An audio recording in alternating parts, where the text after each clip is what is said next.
What's going on, everybody? Welcome back to another day, another week, another episode of 30 NSG. On today's show, we're going to be going over kind of it's like a downer Monday, really, right? It's a crappy day here. We got like tornado warnings. I got lots of bad weather by me.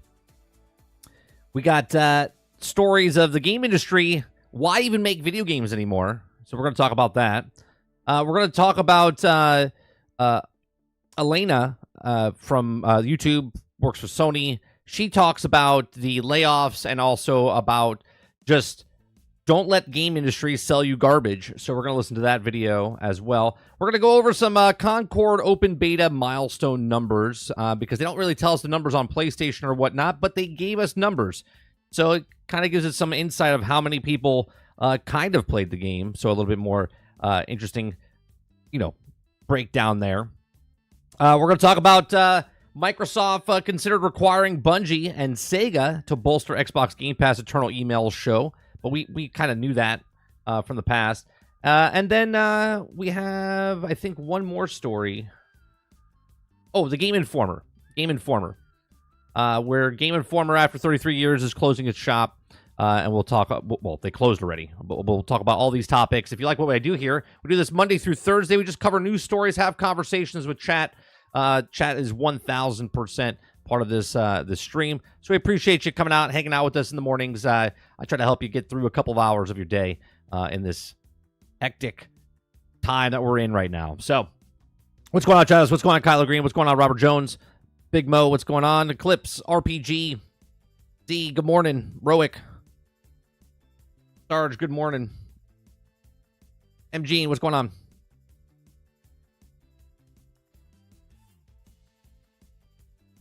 All right, let me see.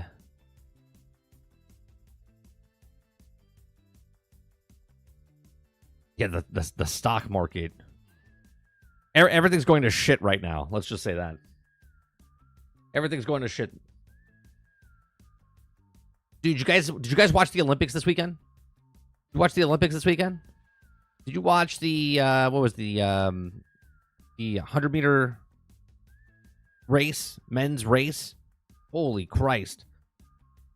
Like it came down to a sliver of fastest man in the world, and like the guy that was like right here didn't place.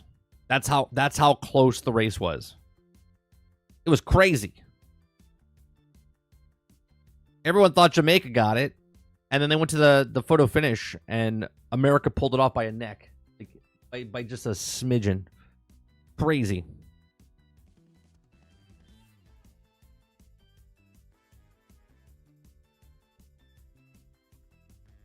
What's going on, new guy?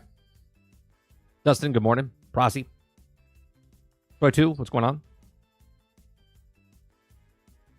Oh, and then the it's a German. I think it was a German, it was a German guy in the cycling race. Completely destroyed the rest of the field.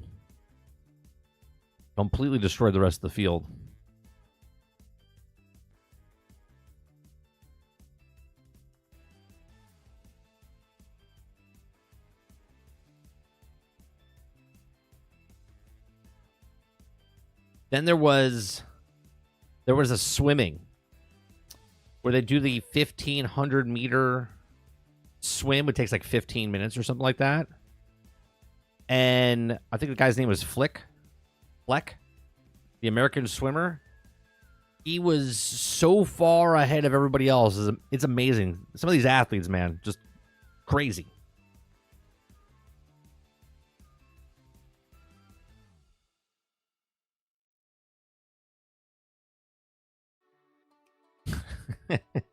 He's like, Mike, why did they let him ride his bike all over the field and destroy it? No, he like the field of competitors. Like, he was so far ahead when he crossed the finish line, and his bike got a flat, and they switched it out really damn quick, and he was still a minute ahead of everybody else, which doesn't sound like a lot, but it's a lot of time.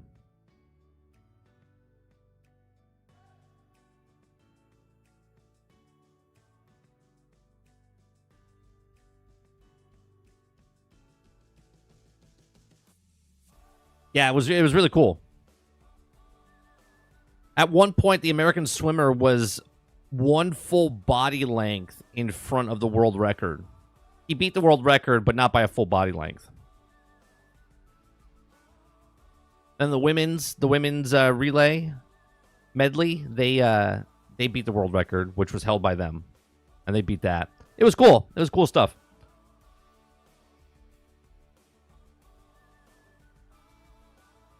I like watching the hammer toss and like the what is it, the shot put, whatever that thing is, where they put the ball right up on their neck.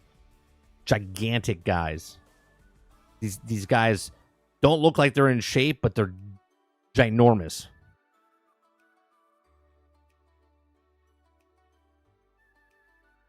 Like they're just straight up just gigantic men and women.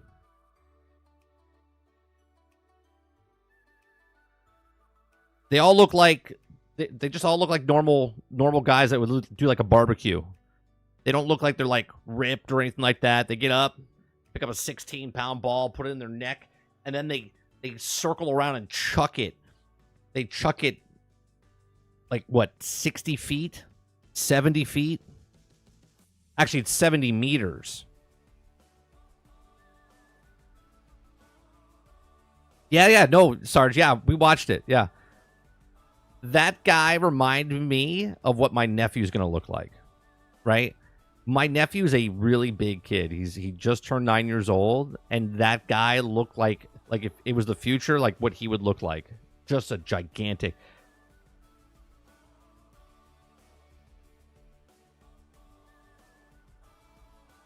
If oh, hold on a second. I keep clicking on the wrong freaking thing. 30, if the competitive mechs become a sport, then I'll watch it. Like, what was that movie with Hugh Jackman? What was that one called? What movie was that? I forget what that movie was called.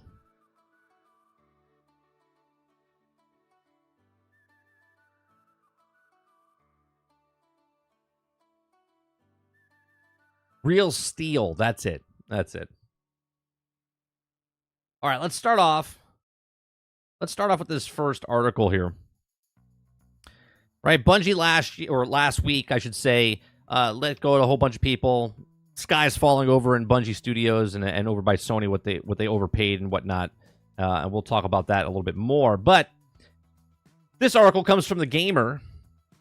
Okay, about 4 days ago. It says, why even make video games anymore? Okay, why even make video games anymore? So it says, why even make video games anymore? No, really, why? We've hit another week and another massive layoffs, this time from a company that makes one of the biggest games on Earth, Destiny 2. Oh, and this follows the very same company laying off hundreds of people in 2023. Now, as we've seen over the last couple of years, we've even worked regarded legendary developer to not enough to save yourself.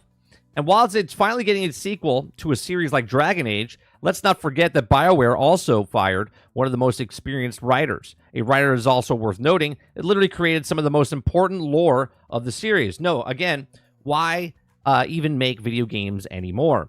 He says, the love of video games is no longer a good reason. He says, oh, I know. People make games because they love them, not because the money is in it. First of all, you should tell the corporate executives who make these decisions, because Buster, they're not on board with your theory. Those suits who never accept less pay or worse working conditions because it's the industry they love, they only are something the workers have to hear again and again and again. And you think the corporate executives who killed Tango Games, GameWorks, did it because they just cared about the video game so much. You think the massive conglomerate shuttering studios after doing it, so you can also only get a 10 out of 10 masterpiece. Come on, folks. Here's what I love, right? Me and Sarge, right? Again, small channel, doing this about 10 years, a little over 10 years, okay? At our podcast for 10 years, and we've talked about how the industry is what they're trying to do, right? We've talked about it day after day, week after week, stream after stream, and everybody else was like smelling the roses, but they're like, oh, look at the butterflies. And we're telling people that the industry is screwing everyone over. right? Everyone's like, "Oh, I'm buying the game for the devs. I'm supporting the devs. I'm supporting the devs." Yeah, no, you're not. You're not supporting the devs, right? So it says, perhaps you believe that the unending layoffs in the economy is necessary. Interest rates have changed. Companies have overspent during the pandemic. Sure, it's fine.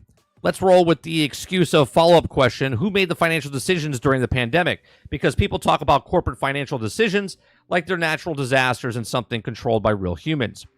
So again, who made the decision to lead these problems? Okay. Was it the writers getting laid off, the musicians, the developers, the producers, the support staff? None of them made a poor financial decision. The business executives did. Wow. Okay. Wild. Now, who makes the games? They actually get bringing in the money. These are those same business executives. Here's a clue. No. But somehow the workers who make the games are the ones who are also getting thrown out on the side. But that's what happens.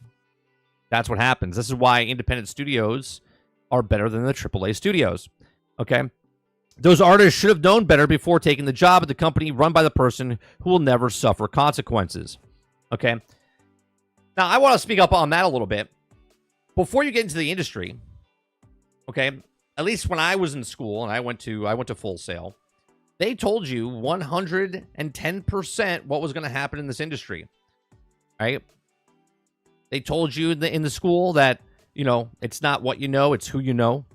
They tell us how the industry is going to be in the film industry, the music industry, the show pro industry, and the video game industry. They tell you that you're going to work really long hours for really little pay in the beginning. Okay, and it's not going to get any better. You're going to work overtime. Okay, you're going to do crunch time. They tell you all of these things, preemptively telling you all this stuff to get you prepared for what reality is. Okay, so going into the industry to think that just like none of those things are going to happen. Now, maybe, and I only can speak from my school that I went to. Okay, maybe all other schools around the world that people don't get into the video game industry. It doesn't tell them that. Maybe. I don't know. Okay. But I do also know that even if you get your job in as a community manager in the beginning and then work your way up into the production program, you would see what was going on behind the scenes before you took that job. You would know what's happening before you took that job or got promoted into that job. But I don't know. Let me know your thoughts.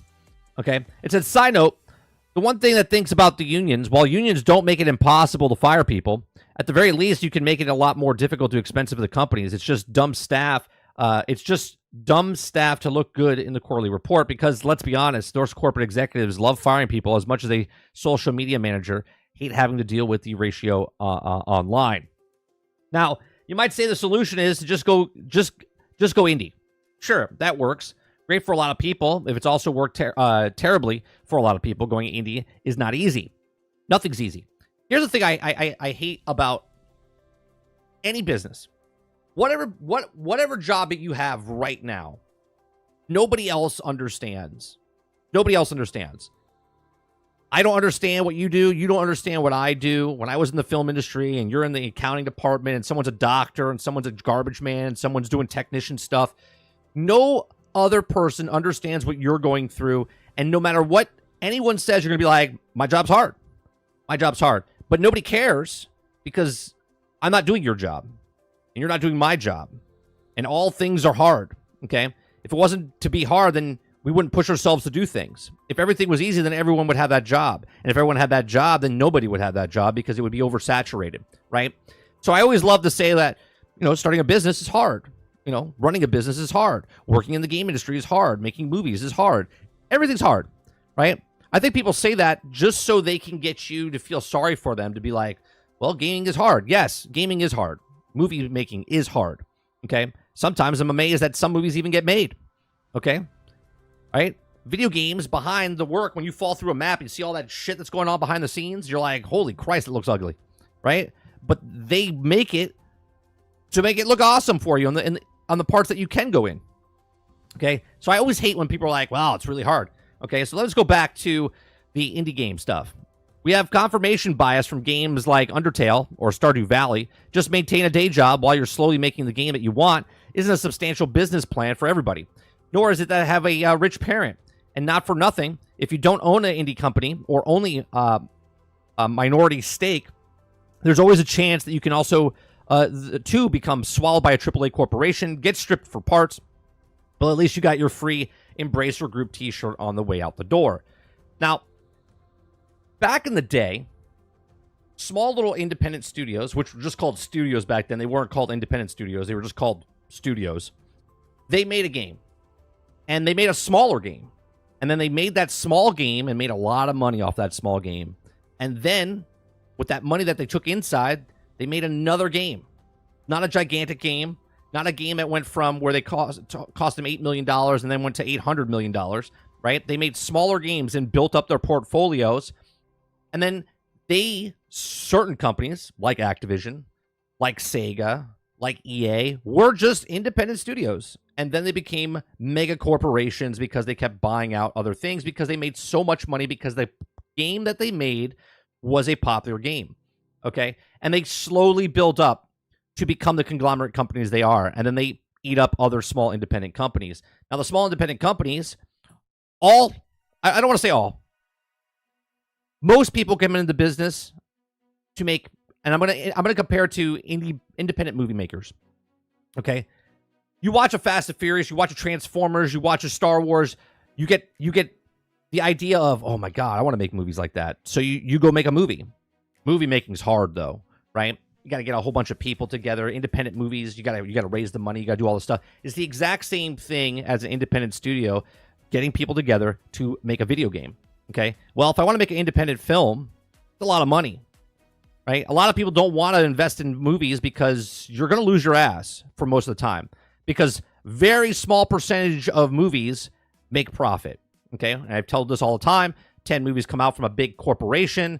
3 movies make money. 7 movies lose money. 1 movie is a blockbuster. Okay? Same goes with the video game. Okay?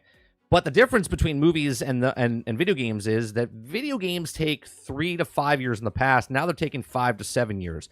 Or they take 3 to 5 years, stop at the 3 mark, and then fix it over the next 2 to 3 years so that 3 to 5 years is they will launch it at 3 and fix it till 5. Okay? So it says, why should people want to make games? What reason do talented people have to spend their lives perfecting the craft if they're going to be kicked out the door anyway? Okay? Why shower? Why mow the grass? If it's just going to grow again anyway, what's the point? Right? Software engineers could probably make more money programming bank equipment. Artists could also probably make more money doing design work or pharmaceutical ads. Okay? Sure, they might not be exciting, but at least their jobs are also pushing hardworking people for doing what they love. Would you rather be bored or paid well or appreciated or excited for constantly terrified that you'll never work again? It's a tough choice once you start having to put food into people's mouths and think about your future. Okay? I don't agree with this in any way, shape, or form. Okay? Because, again, why shower? Why brush my teeth? Why wake up? Why drive the car? Right? Why exercise? Okay? All of these things are really hard. Okay? Like, I think this is like the sky is falling type of thing. First of all, if no one was making video games, then where would all those people go? Let's say all the people that were working in the video game industry are now working as software engineers. Well, software engineers would also be a really hard business to get into then because it would be an oversaturation of software engineers. Okay? If you want to make money, get a job. If you want to work hard to make the money that you think you could make, because let's be honest, I don't think everyone gets into video games just so they can make a video game.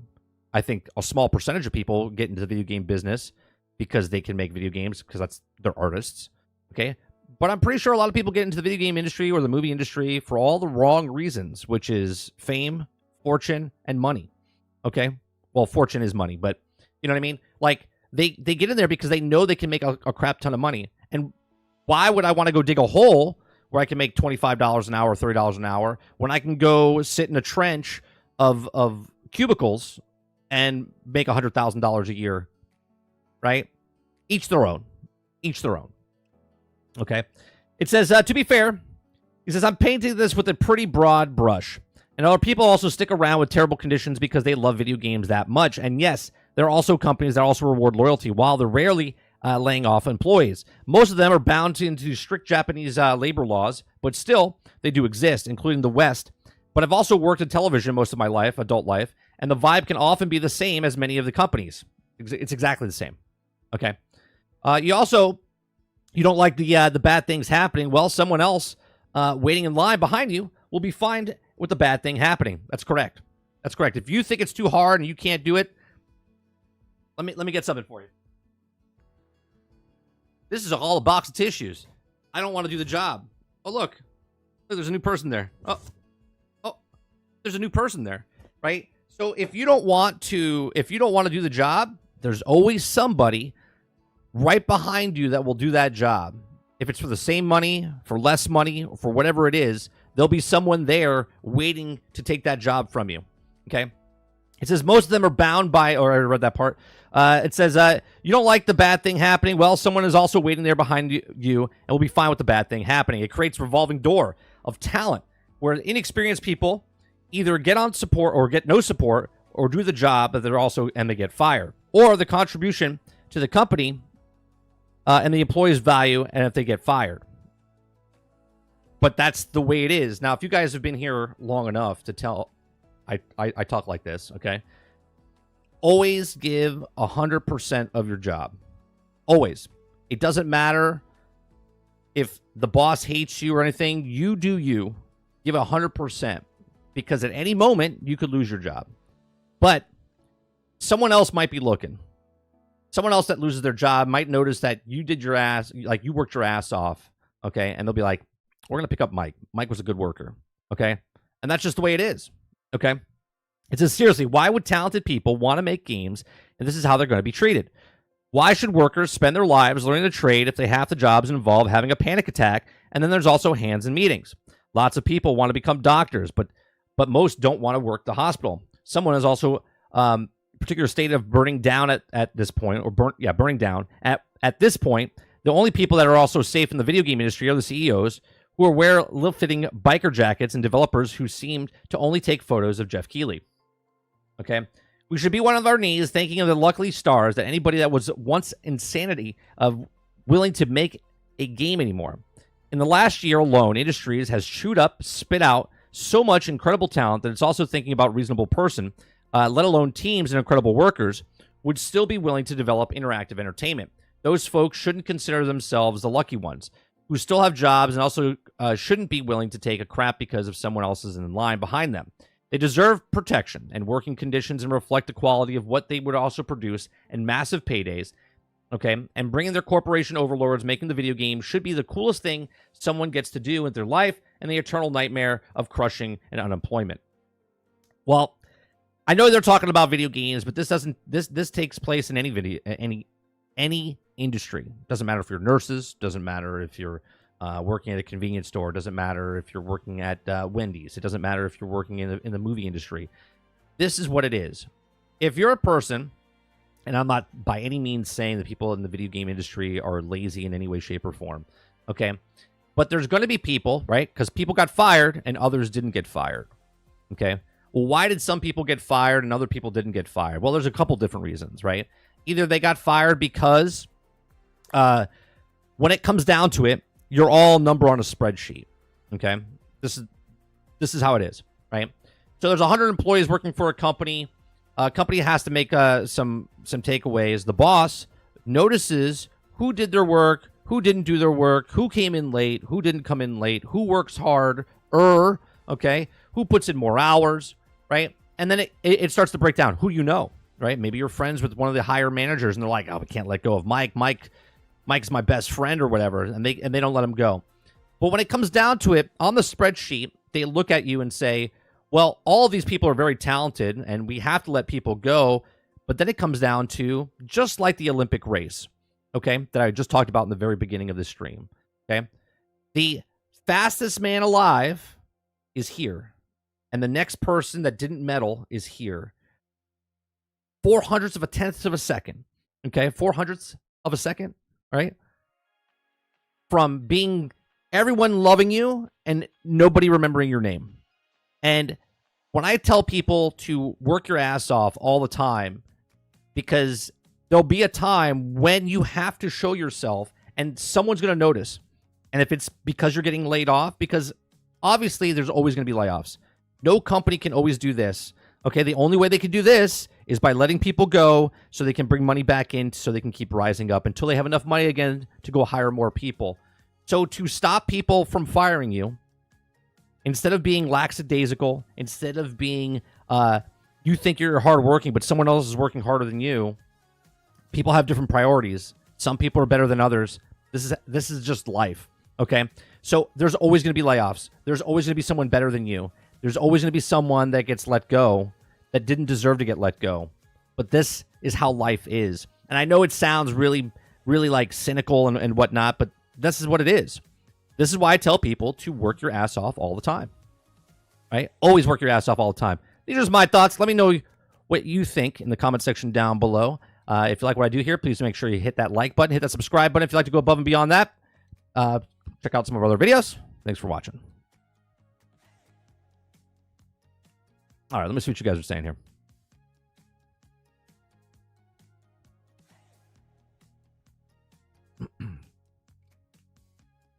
Sarge says, wait, bro.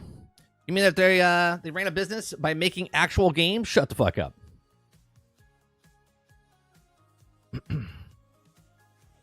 Jojo says, people act like it's only happening in the gaming. People lose their jobs in so many industries daily, and it's bigger numbers. Yeah, Intel just let 15,000 people go.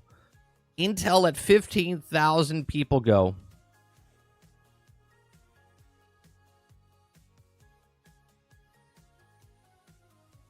Jojo also says, Destiny content creators are only acting sad because D2 is their main income. Yes. But can you blame them? I mean, come on. That was the unicorn that came in 10 years ago, and people were making content for 10 years off of that game alone. They can't be mad. They were smart. If they were smart, they invested their money.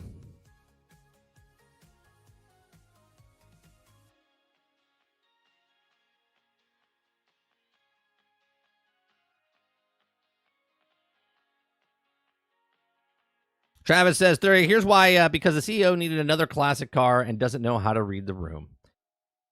Look, we don't know what the money went to. Do you know what I mean, Travis? What you do with the money when you get paid is your business. It just, the optics look terrible about the car thing.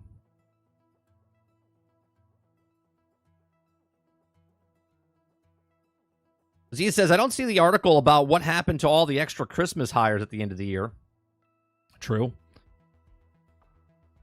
Jojo says, maybe I'm getting old, but people always cry about game devs. Oh, they have to crunch. Oh, people lose their jobs. It's normal part of work life. Yeah, it doesn't make it good, but it doesn't make it bad. But you're right. Right? They always like, oh, what about the devs? What about the store employee down the street that worked the supermarket? Right? Everyone loses their job at some point.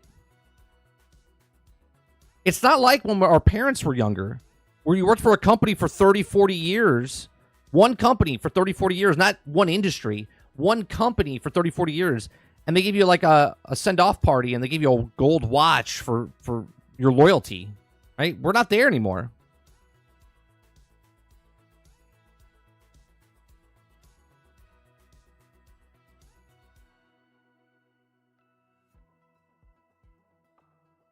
Yeah, no, more's coming out about him bragging about the cars. Like, see, I don't know about if that's bragging either. You know what I mean? Like, obviously, he probably talked about his cars, and again, I'm not defending him in any way, shape, or form, but like, we're having a conversation here, Travis. Okay? You tell me that you're getting Star Wars Outlaws, you're getting Shadows, you're getting whatever else game. Are you bragging to me because you can get more video games than me? Do you know what I mean? I don't think that's a brag. You're just saying what you're getting, right? So if there was conversations of, yeah, like you collect games, he collects cars, okay? So is that bragging or just talking about what he's got and what he's passionate with? I don't know.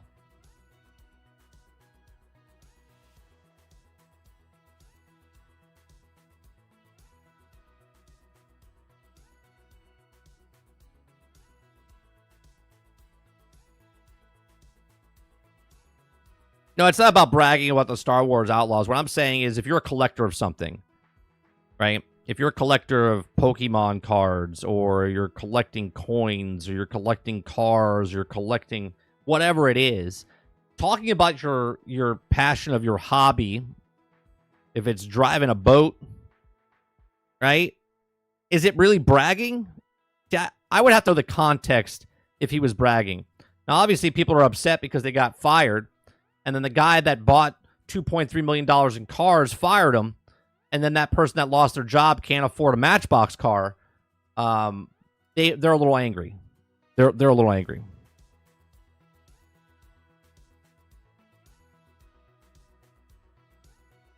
Z says, now the CEO is just a dope. He was talking about it, and he's showing off his cars to someone 2 days before this happened, and it's just clueless is all. Right, the optics are terrible. Right, the optics are terrible. And to be fair, did he know that the guy he was talking to 2 days before he got fired, he was on the list of getting fired? You know what I mean? The optics look terrible.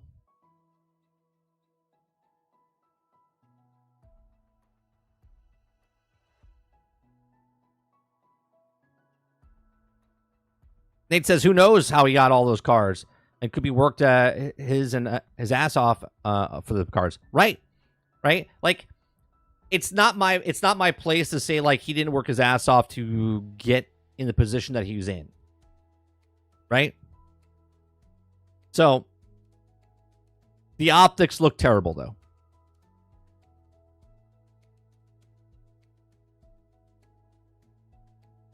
Sarge says the 25 people in the art department are replaceable, but the 1959 Volkswagen is forever.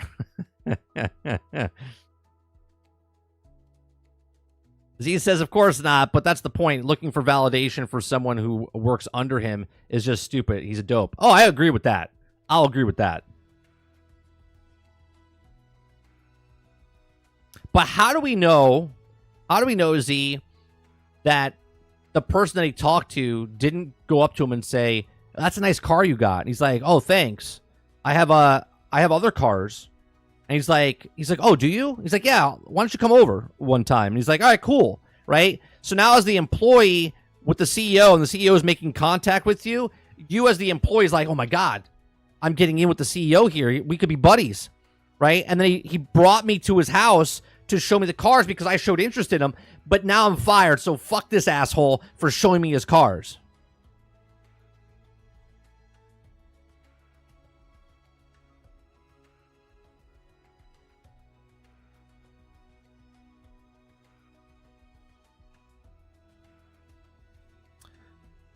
Mike says, what happened to Bungie was self-inflicted wound. They got infested with woke activists posing as developers.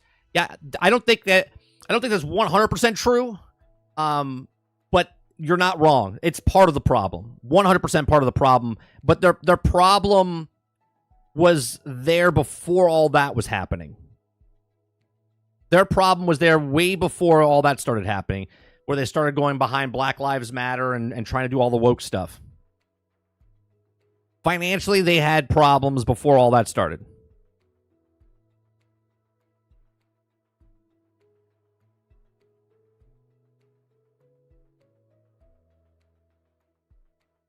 He says, of course, it's reality as simple as a guy is in his position, should not be interested in this type of validation.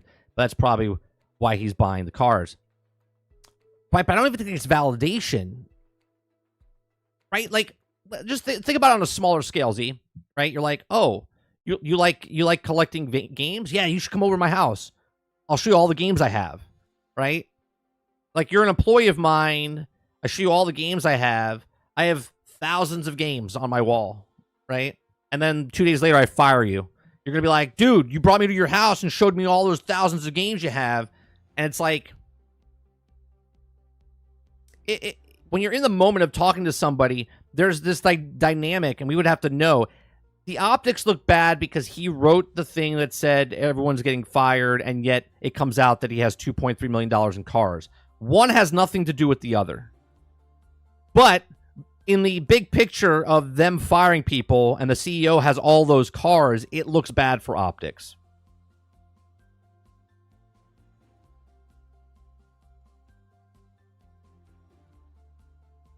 Optics look bad because it's bad. No, it's not bad. Him owning $2.3 million in cars is not bad. Again, even if he sells all those cars, that's what, 8, 10 people that could keep their jobs?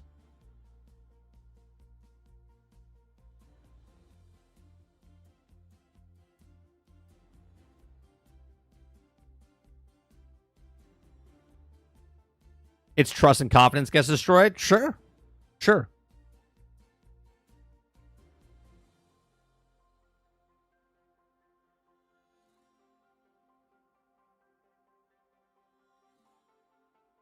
Sorry, but people is greater than things?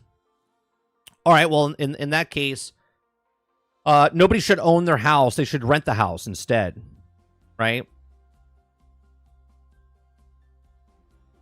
Nobody own a watch because that's just silly. We have phones now. You don't need a watch, right? It starts to become ridiculous on what people own and what they can't or can't own because someone else can't afford it.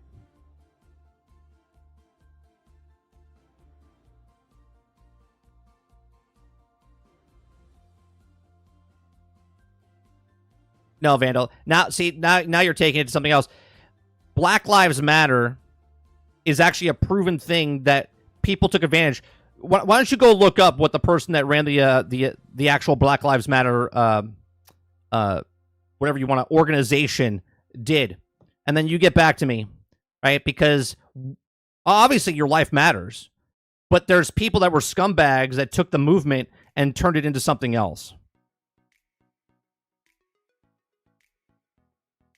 Z says, you're right, because I'm a total gearhead, and I love to share this stuff with my friends, and I don't have a clue and wonder if they never buy that stuff. Like, I like to share. I really like looking for validation.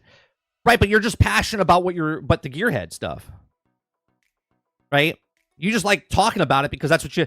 So now you're talking passionate about because you're a gearhead, but now that's going to come back and bite you in the ass when you just so happen to share it with the wrong person. That person's mad about it.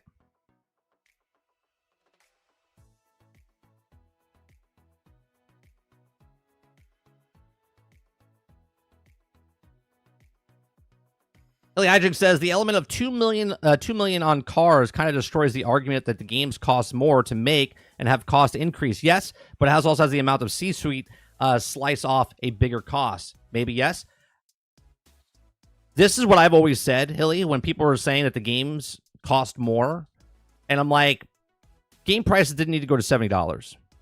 They don't need to go to $80. Right? Especially now since they're subsidizing all of that stuff with microtransactions and DLCs and all this other stuff. Okay? And this is why when people come into my chat and say, well, I'm supporting the devs, I'm like, no, you're not, man. You're supporting the executives. Right? It's not like the employees are slaves. They're getting paid. But they're only getting paid their salary, where the other guys are getting paid more money on bringing... How much more stuff can they bring in from microtransactions and everything else?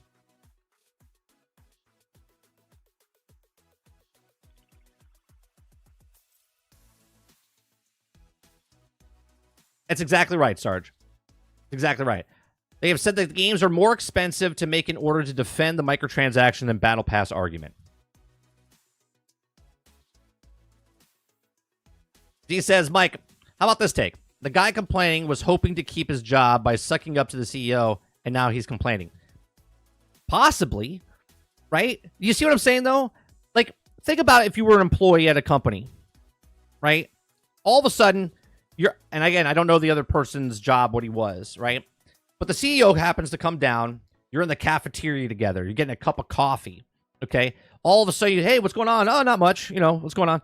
Oh, yeah, I just bought a new car. Oh, did you? Oh, I love cars. Oh, do you?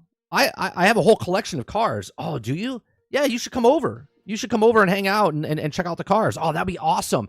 Then he goes back to his house that night, talks to his wife, girlfriend, boyfriend, whatever, and says, I just got in. The CEO, Pete, invited me to his house to get out to check his car. Dude, this is great. Yeah, maybe I'll get buddy with him and we can move up. You know what I mean? Like, we can...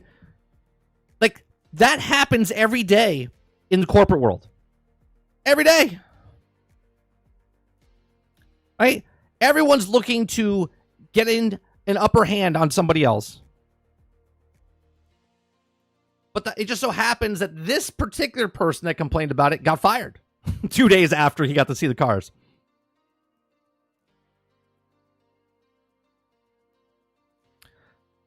Sarge says, why would they have to make a better product when the game making more money on the microtransaction battle pass and they make a game? We have a video that we're going to watch in just a second that adds to all of this, Sarge. Pete Parson takes millions to make more difference to the game's quality. The joke with Bungie is Luke Smith is out and likely made a decision with the which improved Destiny. What did Pete do? Well, I do find it a little weird, Hilly, that all of a sudden Luke Smith and Noseworthy, and I said this on the podcast on Friday with Lono, I find it a little strange that all of a sudden they didn't get fired. They removed themselves. Now, I can't imagine they removed themselves because they fired 220 employees and saw the writing on the wall. I think they saw the writing on the wall because they were doing something that is going to get them fired regardless, because they were doing something potentially behind the scenes that they were getting more money than they were supposed to.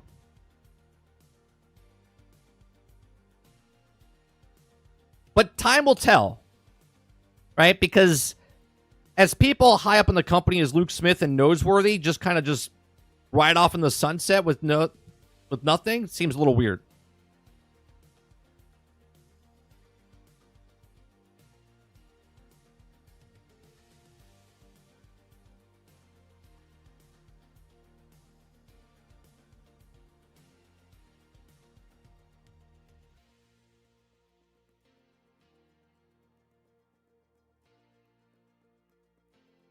Pete became CEO in 2016 and when the problems started, in my opinion. Sure.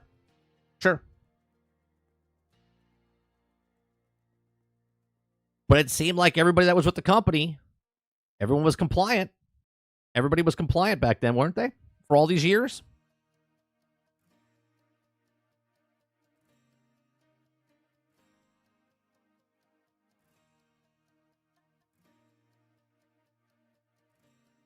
Yeah, it's a very thin line socializing with coworkers after work, especially when someone in this position of power.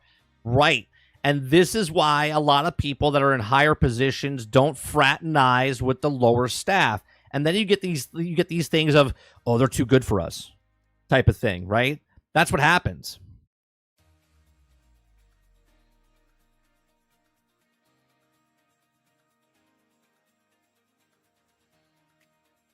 Jones says this could also open up discussion on how much the CEO gets versus the lowest guy. Some companies have ratios in place. I'm slightly behind on the stream. Sure. Right? But at the same time, though, right? Let's take like a Steve Jobs, for instance. When he was alive, he paid himself $1, right? His salary was $1 for the year. But yet, he was making a shit ton more money on the back end with everything else.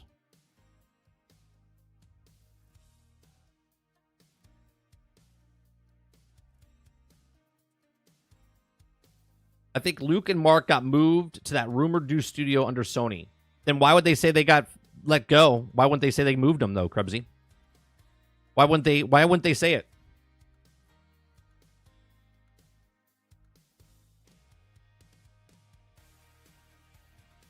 Billy says, I agree. I think they have about a third of the story so far. Yeah, more will come out down the road. Let me put it this way. The longer Pete Parsons stays with the company, more shit will come out.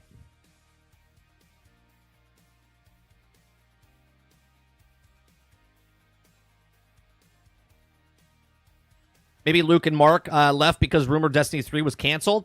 Destiny 3 wasn't canceled. It was never in production. Jason Schreier came out last week on Friday and said that Destiny 3 was never canceled because it was never started.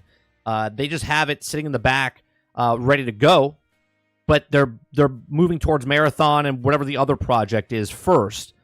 So they're just going to sit on the Destiny IP for a bit, and they're going to support Destiny 2 for a while. So Destiny 3 is not canceled. You can't cancel something that's never started.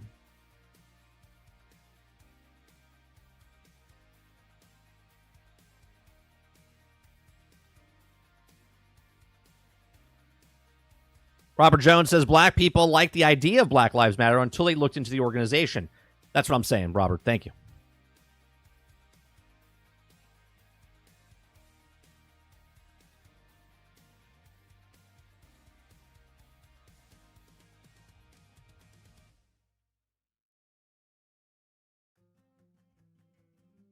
Kyle says my coworker, who I hang out with after work quite often, got the promotion into management. We hung out like usual, but then just wasn't the same after the promotion. We don't hang out after work anymore. Right. And that's usually what happens. Not to say it can't happen, but usually what happens is things happen where you have things in common. Okay. Well, now if he got us a promotion, and let's say your friendship bonded over talking shit about upper management, but now he's upper management. Well, that bond won't actually happen anymore, will it? Because now if you talk about upper management, now he's in a position where he puts himself in a weird position because now he's talking about the fellow people that are up in the same echelon as him, right? So there's a lot that goes on in the hierarchy of businesses.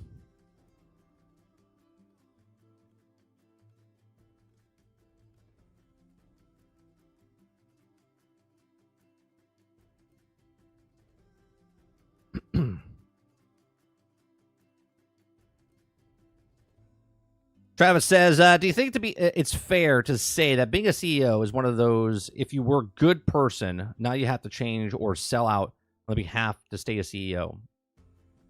That would be hard to say. I've never been a CEO of a company. Right? I can't actually give you an answer because I've never been a CEO of a company. But I think the dynamics would change because I'll look at it this way, right? And I don't like to bring up politics, but I'm going to bring up politics like when you're in middle school and high school. Okay, if you ever ran for a campaign in high school or middle school, where you student council or whatever, class president, you would run on. I'm going to get soda in the cafeteria, right? I'm putting a candy machine and doing all this stuff, and you run on that stuff, right? And everyone votes for you. Now you got everyone on your side. They voted for you because you were going to bring something really cool to the cafeteria. And then now that you're in the upper echelon of talking to the staff, and the staff says, no, I'm sorry, we can't afford that. And you're like, well, I just told everyone I was going to put candy machine in the cafeteria. And they went, well, you can't do that. So you kind of just quiet down and don't ever bring up the candy machine again. But then people go, what happened to the candy machine? You're a liar, dude. Right? I thought you were one of us. I thought you were looking out for us. Right? That's what happens when people move up in the company and certain things.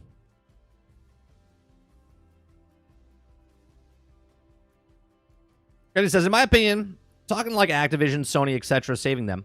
I'm saying D1 launched rough. Taken King D2 launched. Forsaken. Season 15 was poop. And Witch Queen. Lightfall into final shape. Oh, you're saying the times that 5 times they were dying. Is that what you're saying?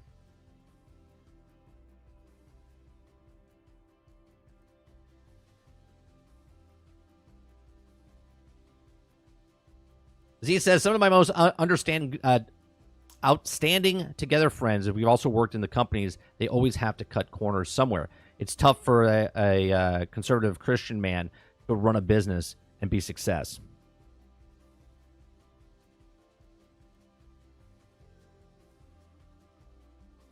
So let's bring up the next thing, right?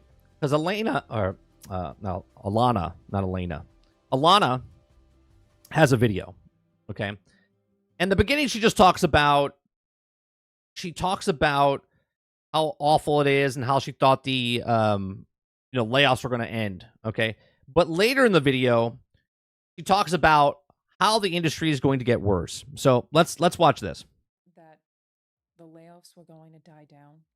That the games industry layoffs, we're now at 21,000, I believe the number is. Intel just laid off another 15,000 people. We're going to get better into the latter half of 2024. And I was wrong, and I punched my microphone. The first video that I made about games industry layoffs was 8 months ago.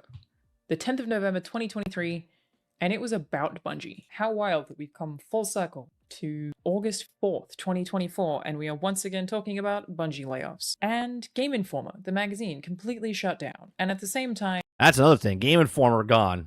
Right? Game Informer gone. Another layoffs. There is a SAG-AFTRA video game strike, which I'm also going to talk about. I don't have a lot left to say about layoffs. We've spoken about them a lot. There is a separate thing that I want to talk about today. The layoffs suck. They continue to suck. It continues to feel useless to say. Now, those of you that don't know, she works for Sony. Okay? She works in the video game industry. She's worked in the video game industry for over a decade. I know that. Anything? I mean, I gave a whole speech about it at the Game Developers Choice Awards, which is in a room in front of a bunch of video game industry execs. We've lost people with years of experience who worked hard to make some of the games that have been nominated tonight, but more importantly, we've watched our friends get laid off. We've seen how it impacts their families, their children, their... sorry, I mean, I love the company. She's talking about stuff at an award show, and they said, wrap it up. All companies, the stock market is actually the best thing to happen to video games. Okay, that was close. I've spoken about them on podcasts. You see what happens? Be careful. Be careful what you say and who you say it to. On streams, I tweet every time that I can. Like, I don't... The fuck else can we say at this point? It sucks. It's really sad. You know, I'm just so sorry to everybody who's lost their jobs. I'm just... Ugh. Today, what I wanted to talk about, this is probably going to be a pretty short video. Well, let me catch you up on the news first, and then talk about the part of this that I keep seeing people talk about that, like, I feel like they just really don't understand, is kind of what I wanted to jump into. Probably going to be a bit of a somber tone. Sorry about that. This is an article from GameSpot written by Tamal Hussein, and I understand it's a bit, Jones, but the point is, it's a bit making fun of it, but that's exactly what happens. And it says, on July 31st, Bungie executive Pete Parsons confirmed the company is cutting around 220 people from several departments. The number represents 17% of its workforce. Further 150 people are reportedly being moved around Sony Interactive Entertainment. Due to rising costs of development and industry shifts, as well as enduring economic conditions, it has become clear that we need to make substantial changes to our cost structure and focus development efforts entirely on Destiny and Marathon, Parsons said. He also indicated that layoffs at every level of Bungie and that most of Bungie's executive or senior leader positions are impacted. As part of the layoff announcement, it was also confirmed that Bungie is working on a brand new game, but it is... See, when I read that, where it says the layoffs of Bungie, that most of the Bungie executives and senior lead positions are impacted, that tells you that there was a bad upper management issue, right? And you have to get rid of it. You got to get rid of the upper management. We talked about that on Thursday night. Not Destiny 3 or Payback. Instead, this new sci-fi project will be developed at a new internal studio being set up within PlayStation. This obviously pretty closely follows the release of Destiny 2's The Final Shape expansion, which was super positively received by fans, like genuinely very positively received, which is the biggest thing that I want to talk about today. I've touched about it before. We're going to talk about it again. Even if I recognize I'm speaking to like a minority of people, it still feels like something that should be discussed. The second part, before we dive further into this, is Game Informer is being completely shut down. Game Informer magazine. It is shut down. You can't go to the site anymore. Everything is gone. This one, I mean, look, the Bungie layoffs suck. They sucked before, they suck now. Like I said, I don't know what the fuck else to say. It sucks. What are we doing? The Game Informer one, while obviously traditional media like print magazines have been in a decline for quite some Who's getting magazines? Nobody's getting magazines. Okay? That's not a shocker that a magazine's going out of business, but their website and stuff is gone. Everything's gone. Time. Game Informer just holds like such a place in my heart. I worked at EB Games, which is the Australian version of GameStop. I was a Game Informer subscriber for years. I was so excited to get... Yeah, that was stupid when she said that, Mike. That kids are a disability. Like, for us to not... Like, I can't pause or I can't play a game because the disability I have is my son. Like, that would be stupid, right? But what she talks about at the tail end of this this video is interesting. Those magazines every single time. And I actually, when I started out in games journalism, I used to be a games journalist like 6+ years ago at this point. Some of the first paid pieces I ever wrote were for print magazines, none of which exist now. Yeah, she did. But in context, she was talking about like a pause menu and how they could add disability things. So like like certain games you can't pause. I think she could have said it better. You would have to watch it. I don't want to talk about it because it's out of context. You would have to listen to what she said. But basically she said that having kids is like having a disability where you can't play a game, so they should put a pause button in there for certain things. I think that Game Informer may have been a pretty pivotal part in what made me realize that I wanted to write about games professionally. And it lasted 33 years. I have a few friends who work for Game Informer, and it seems like none of them knew this was coming. They did not expect this news. And the memo says, after 33 thrilling years of bringing you the latest news, reviews, and insights from the ever-evolving world of gaming, it is with heavy heart that we announce the closure of Game Informer.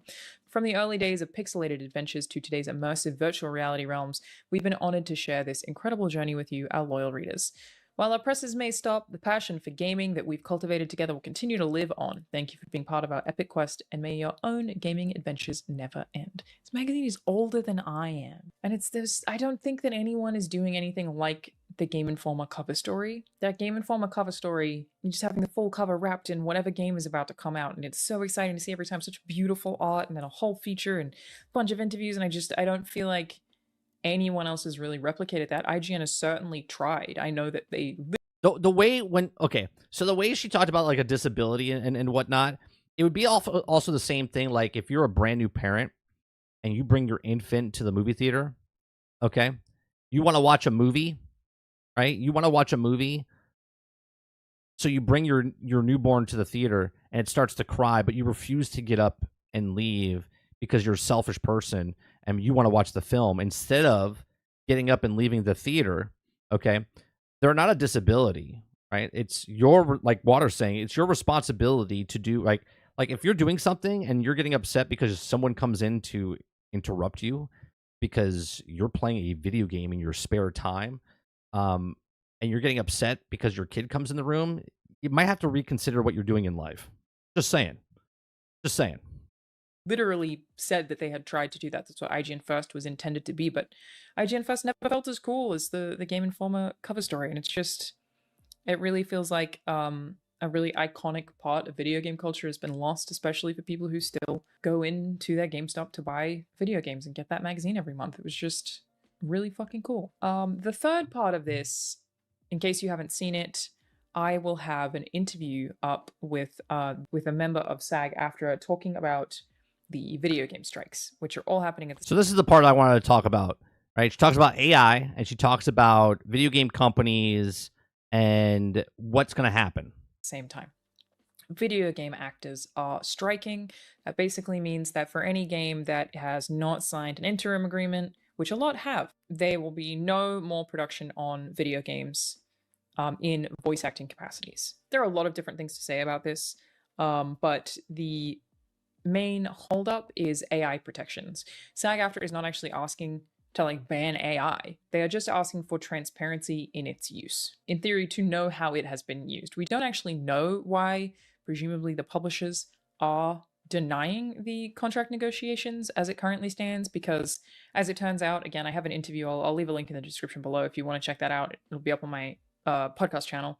But I didn't know this, that they don't actually negotiate in person. It's basically just the two separate bodies go through lawyers, and then the lawyers look at each other's contracts. They don't actually get in a room and negotiate, which I totally did not know. But all we know is that SAG-AFTRA has been negotiating this for I think almost 2 years and is asking for transparency where AI is concerned, and that is not being permitted. So there will be no more voice acting for video games or performance capture or facial capture or anything else pertaining to a performance in a video game that will be able to be made over the next few months or however long the strikes last. A lot of ways this can go. It could last a really long time. Yes, it will impact almost every single AAA game that you play. A lot of game directors are pro-union from my experience in the games industry. A lot of game developers are pro-union. A lot of game developers are pro-worker. Actually, every single one I have spoken to, including numerous game directors, literally 100% of them seem to be on the side of SAG-AFTRA. It is the publishers making decisions like this, not your usual game developers. And well, the game developers have nothing to say because the publishers pay the leads their money, right? Take this in the sporting world, right? LeBron James is very, very rich. He's very wealthy, right? Who said it? Was it Chris Rock Was it Chris Rock? Right? Talking about athletes where the basketball players is rich, but the guy signing the checks is wealthy. Okay? Like, they're signing the checks, so the publishers don't care about unions. Okay? So it doesn't really matter if the lead of the studio or the devs cares about the unions, because the publishers are the ones paying the bills. My understanding, talking to some people, they don't want to move ahead with non-union actors because they want to respect the workers. But we don't really know how that's going yet. Don't know how it's going to go. You are almost definitely going to see game delays, even though the truth is games can still be made without actors. They could be recorded a little bit later. They have like some more room to shift where game dev is concerned. But the reason I'm talking about these three things in the same one video is just this one thing that I really want to touch on. 100%. 100% Z, right? Z says, Mike, won't this possibly lead to companies using AI and just forget about using the union actors? 100%. Let me use this here as an example. So I tweeted this stupid tweet. Felt sucky to even tweet it. Felt like one of those things where it's like, I don't know what to say. I don't know what to say. How it keeps happening, and I always feel compelled to say something, but what's the fucking point? But I said, I really thought we would work through the worst of it, and I did. I'm just so sorry to everyone at Bungie and Game Informer impacted by this week's layoffs. You deserve better, and so do the people who play and read the things you've worked so hard on.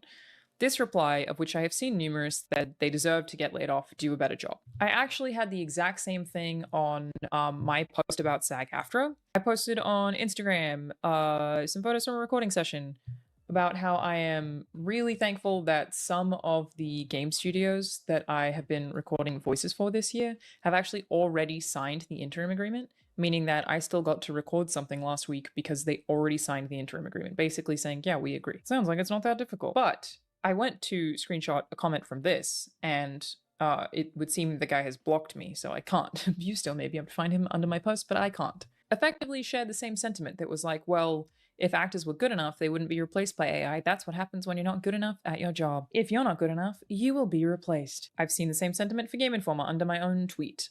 Basically this logic that if people were just better at their jobs, they wouldn't have to worry about layoffs. They wouldn't be affected by layoffs. Well, if the games were better, this wouldn't be happening. Yes, it would. Yes, it would. That's the part of this that I want to talk about today, okay? Layoffs in the games industry are also bad for you, the consumer. Of course the they are. gamer. Voice actors in the games industry being replaced with AI is also bad for you, Of course the it is. gamer. Because minimal, viable product. The consumer. Being supportive of layoffs or of artists being replaced is just so shooting yourself in the face. It's so hard to fathom people thinking this way, but let me present my case. I believe the games industry, an industry that I love and have worked in for numerous years at this point, to be extremely greedy. That does not happen. What?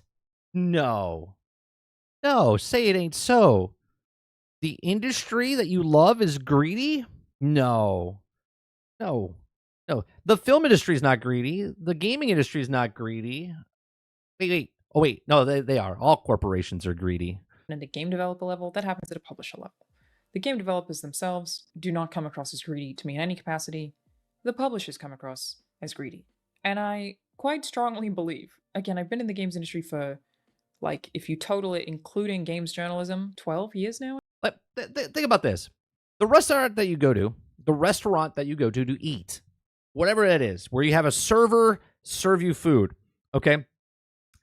Obviously, the business is charging really high prices for the food because they can, because they're making more money per thing, and the corporation's greedy. The devs or the waiters or waitresses that are serving you the food, they're just working there, okay? They're not greedy, no, but they're doing the job because they got to get paid, right? Well, the corporations are always greedy. They're always going to ask for more money. And if they can cut corners in any way, shape, or form so they can get more profit for each of those things, they will. I think 13 years?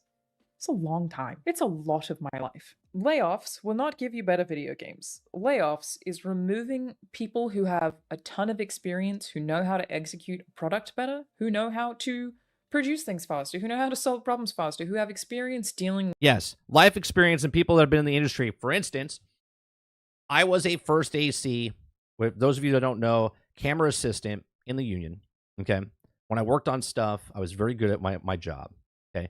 People don't want to hire me because of my experience. I'm too expensive for them. Okay. I'm too expensive for them. Okay. So, like, if I worked on a job, okay, they would have to pay me. I'll just throw a number out there: $450. Okay. Day rate. Maybe I'll do an hour, whatever it is. Okay. If they can't afford me, they'll ask somebody else. Right? They'll call somebody else up and go, "Hey, we need a first AC, and we're only giving $100."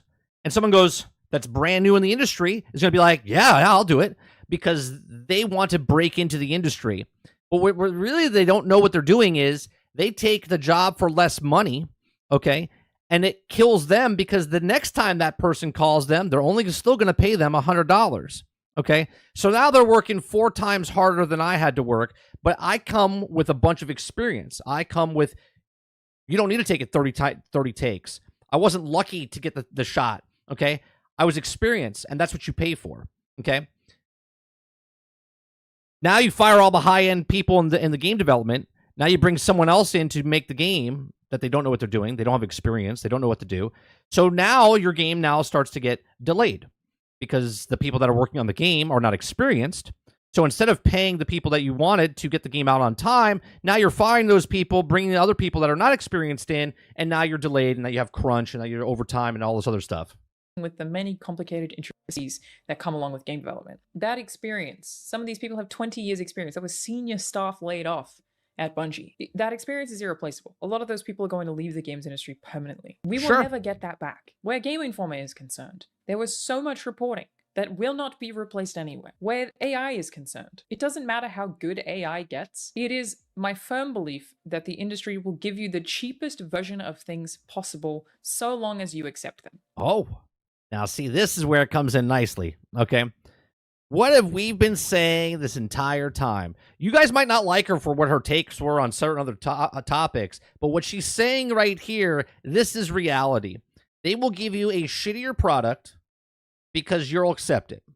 They will give you a shittier product because you're paying $10 for a microtransaction. They will give you a shittier product because you're accepting the AI voices, because you're having fun. You, the consumer, what they will do for as long as they can, as incrementally as... No, scabs are people, Travis, that are in the union that take the job. Scabs are not people that are not in the union that take the job for less money. Those are just people that are stupid and are trying to break themselves in the industry. As they can, are edging closer and closer and closer to being able to make much cheaper games with more microtransactions.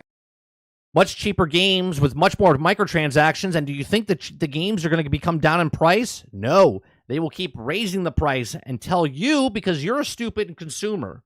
Hey, me and you are just stupid consumers. Okay, so we don't know the difference. We just know that making games is hard, and they got to keep raising the price. You're seeing so much push towards live service games, even if they're unsuccessful. Right? The Suicide Squad, Kill the Justice League, that game was considered to be unsuccessful, and yet WB is still talking about how they want to make more games like that. Replacing voice actors with AI has absolutely nothing to do with the quality of the voice actors. It has to do with the fact that they are slightly more expensive than something that can be replicated, usually in a much worse way. Actually, that's exactly right. That's exactly right. It has nothing to do with you, how good the voice actor is or not. Okay? It has everything to do with, well, I don't have to pay that person, and we can still get a voice in our video game? Awesome. Now, I asked the question on Thursday and also on Friday on the podcast, and I asked if people were okay with voice actors and stuff being AI, if they couldn't tell, would they care? And the answer is no, they wouldn't care. That's the answer. We'll all be like, yeah, I'm not playing a game with AI voice, but you wouldn't know unless it was reported to you. And we know how that goes. Every time in a much worse way, but for cheaper. It has nothing to do with how good people are or are not at their jobs. It has to do with knowing that you, the consumer, will still buy and accept things that are of worse quality. That's right. I like how the eyes are opening up now from people that work in the industry that I've been saying for fucking years. and them not caring because it's cheaper. Do you understand what I'm saying? This is I say the analogy all the time. Neighbor's house is on fire. It's not affecting me. My house is on fire. Someone help me. not about Destiny 2 being bad. I've had many a criticism of things that have happened in Destiny 2, to be clear. The final shape was great. Imagine working so hard on the final shape and then being laid off, even though you just worked so hard on something that players really fucking liked. That's sort of the point. The quality of the games is objectively going to get worse. You have a less experienced staff. You have less stuff. You have less resources to make a good video game. You literally have a smaller budget. Where AI is concerned, they do not care about AI being better than actors. It has nothing to do with thinking AI can do a better job than actors. It's to do with the games industry thinking that you won't give a shit and you'll buy it anyway. That you, as a gamer, will not care about how poor the quality can get. You will buy the thing anyway. That's correct. Enjoy the slop. Because they told you to, and they're really good at marketing, and gamers are really easy to hype up. You keep pre-ordering the game. What happens here is that quality only gets worse and worse and worse and worse and worse, because they think you'll keep buying it anyway. Voice No, they don't think you'll keep buying it. They know you'll keep buying it. actors are not being replaced by AI because they're bad at their jobs. One voice line is a whole person's life worth of experience goes into even delivering one line. It is a human performance, informed by human emotion, informed by somebody's memories and things they've felt. And they're picturing a person they love when delivering a romantic line, or picturing the dog they lost when delivering a sad line. That is a wealth of a human experience that goes into presenting those emotions to you in a video game. There is so much value in that. And no, I do not believe that AI can replicate that. Of course it can't. But the point is, even if it could, that's not why the publishers are choosing to do it. They don't think that AI can replace a good voice performance. That's not what they care about. They just care that you. No, don't she give a does, Chris. shit. So for every time you leave a comment saying, good, they deserved it, or who cares, AI is going to be better anyway, you are basically asking for a worse product. You are telling these companies that you're okay with a worse product. Anyone who argues in favor of AI overtaking writers and is like, well, the writers are shit anyway, or the artists, or the voice actors, you are just giving these companies permission to give you worse quality products. That is what you are saying. And maybe they'll do it gradually or slowly. But the more that you're okay with it, the worse shit you're going to get. Layoffs are also bad for gamers. Mindlessly accepting AI is bad for gamers. It is. Yeah, but I like to go a little bit farther, right? When she says mindlessly making AI, I'm not even talking about AI. I'm talking about taking parts of the game, taking it out of the game, and then fixing it later, right? Take AI, take the voice acting, whatever you want to take. Okay, video games in general is they're putting less in the games, less time in the games, trying to cut corners. Okay, we've seen it multiple times. 2042, Cyberpunk, Redfall, Starfield, all of these things where they make the game, it's not ready, it's not out yet. They push it out and then they fix it over 18 to 24 months, right? The quality, right? She's talking about AI, but I'm talking about quality in general, okay? We don't care because you're going to buy it day one. If you buy it day one, they don't care to fix it. They don't care because they know you're going to buy it day one. They know you're going to buy it before day one with pre-orders. A step that leads to a slippery slope of, oh, interesting, what else can we replace without gamers caring? And this is just me coming from the angle of like, hey, the products are going to get shittier and shittier and shittier. They already are, Elena. Alana, sorry. Especially if you tell them you don't mind and frankly you're okay with it and that you agree humans are too expensive. Give me the worst version of the product. I'll consume all of it. It's also just, I've said this before, here's my stance on AI. I am not anti-AI across the board. We already use AI all the time in video games. I'm using AI and talking to you right now. My background is not actually blurry. I'm using AI to do that. I just feel like if you're consuming products that aren't even being made by humans, that a human is not telling the story or performing the story or making the art or doing the writing, it's just mindless corporate products. There is no human influence. You can tell that because her hair right here is blurry. What the fuck is the point? You may as well just be playing a game that's a series of numbers you can just click something on, and what do you even need the experience for? Like, at least the structure that we have now that the industry is trying to cling to and hold on to and is openly very sad about is publishers who have a shit ton of money giving money to creatives. Like, at least that's the setup we currently have. Multi-million-dollar corporations give money to little tiny baby companies in comparison who are full of creative people who really care about making creative shit. And sure, there's Like the banana game, Sarge says. Yeah, like the banana game where people are just clicking and it's laundering money, basically.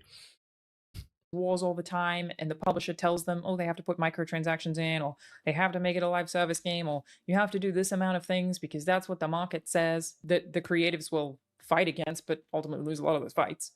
But at least you have those creatives who are really trying across the board always to give you something worth playing.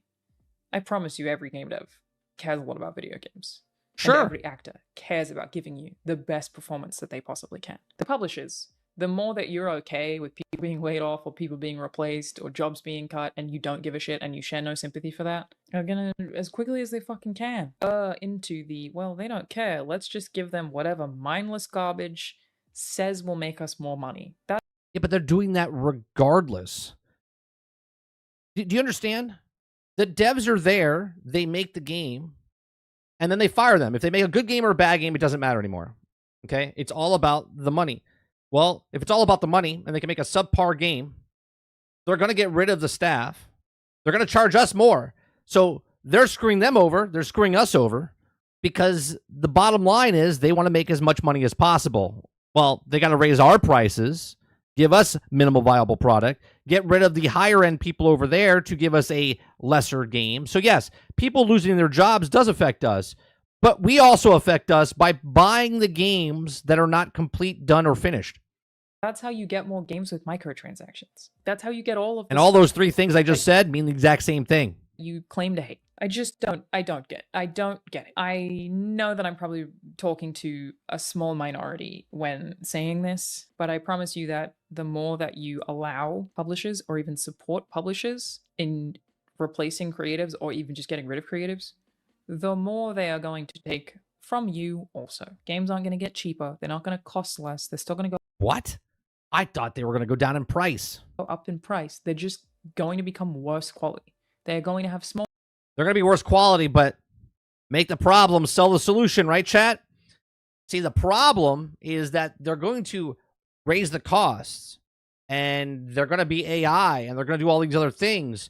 So insert the services. PlayStation Plus, Game Pass, Ubisoft Plus, EA Play, whatever it is, insert it into those things because people are not going to pay $80 for the game. They want you, instead of paying $80 or $110 or $140, just pay that $18, just pay that $20, just pay that $25. Smaller budgets and thus be less impressive. And it's also just not the quality of the games matters because of the way that the system functions. Making profit isn't enough. You have to make double the profit you made last year. That's the way that capitalism is set up. You have to make more profit. So it's not like you can just make a good game that a lot of people like and a lot of people bought. You have to make a game that is like almost infinitely sustainable, and it's competing against FIFA/EA FC Ultimate Team, the ultimate money printing machine. Everything has to make Ultimate Team with Ultimate Pack's amount of money at this point. You can have... See, everyone has to look at it this way, okay? If there is a certain amount of people that own a console, if it's PlayStation, if it's Xbox, if it's Nintendo, okay, there's only a certain amount of people that will buy the game. So let's say a first-party title game, okay? The way Xbox is doing it, 25, 30, whatever it is, 35 million people own a Xbox Series S or X, whatever it is, okay? The average person only buys 3 games a year, okay? 3 games a year. Well, that's only 3 games, and they're only getting 70, 140, 210 out of that person, okay? But that's one person buying those 3 games, and there's another person buying another different 3 games, and each first-party title that comes out, let's say, sells 2 million, then the other one sells 5 million, the other one says 10 million, okay? That's 17 million people that bought 3 games, okay, across the thing, or they get 35 million, 50 million, 100 million people on a service that pay that $20, $10, whatever it is, and in the long run, they're making more money from more people, okay? It's less money, but it's more money from more people. Instead of just the 3 people that bought those 3 games, now there's a slew of people giving less money, but it's more money in the long run for them. Have a team who has made the best thing in the world with every effort that they have, and it doesn't matter. It's just never enough money. It always has to be more money. And they will cut corners every step of the way that they can, and it will hurt you, but especially if you allow them to. It's just the weirdest kind of corporate bootlicking. I don't get it. Workers want to give you high quality things. That's really all they care about. Publishers want to cut corners as much as possible while making more money from putting in as little money as possible. Which of these things? So then I have a question. What she just said there, I'm going to let her repeat it. Corporate bootlicking. I don't get it. Workers want to give you high quality things. That's really. Oh, yeah? Then why did Cyberpunk release the way it did? Why did Battlefield 2042 release the way it did? If those developers wanted to give us high quality stuff, then why? Why did Redfall release the way it did? Right? If developers want to give us the best quality possible, then why did they release the games like they did? Really all they care about. Publishers want to cut corners as much as possible while making more money from putting in as little money as possible. Which of these things are you going to side with? You know what I mean? I somehow very naive. So then what do you do? Right? Krabby says because the executives push it out too soon. But regardless if the developers care or not, if they care, they would say something. But see, at the end of the day, it doesn't really matter if the developers want to put it out there because they think it's a good product or not. They don't have a choice. Right? They don't have a choice. So now let's look at why should the developer bust their ass, okay, every single day to get it out the door when they know they're going to get time to fix it later? What's the benefits of putting extra hours in if you're just going to get time later to put it in the game? And why is it beneficial for the company to make it right in the beginning when down the road they know you're keep coming back?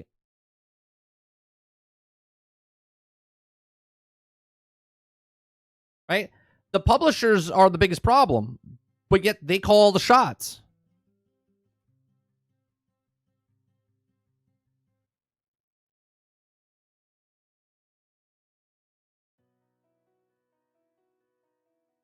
Waterbear says, I believe games of old were complete more so due to the testing that they used to do. How? They released it half finished, and we are testing. Now, games back then were also broke.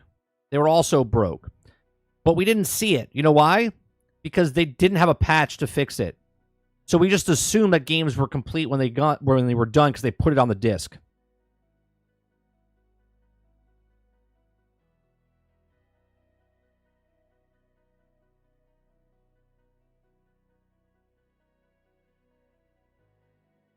Right, Travis. If they cared, then why would Fallout 76 release the way it did?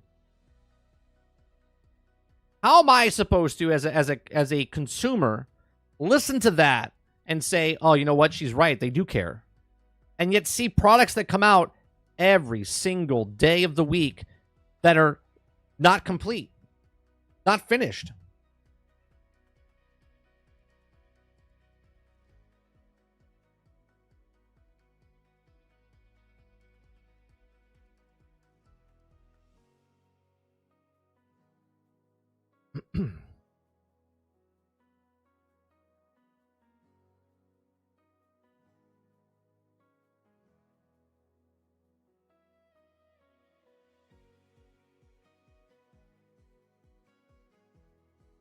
Like that's the issue, right? That's the issue.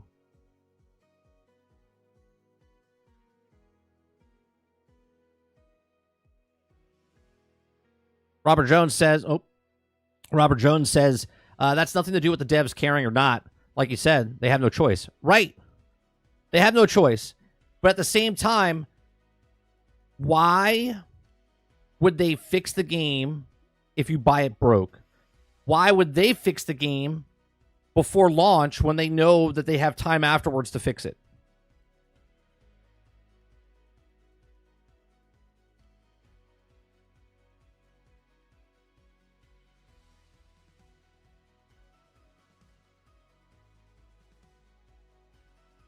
They get pushed out. They tell them, you gotta launch it. Here's the deadline. And they're like, oh, it's okay. It's okay.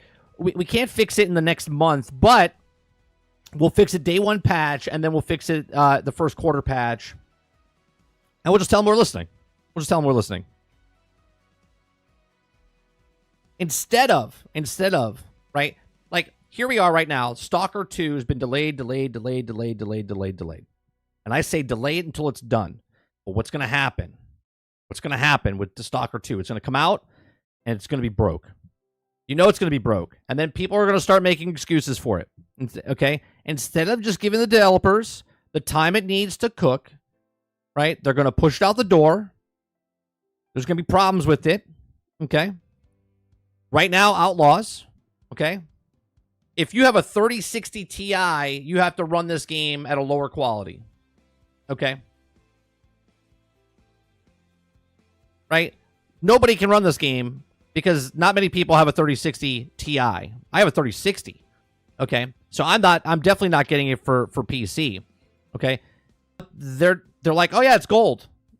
But there's going to be issues with this game when it comes out. Okay? Hence why they didn't let people capture it in a certain thing, right? But it's okay because it's coming out. And if you don't want to buy it, you can just get it for $18 a month.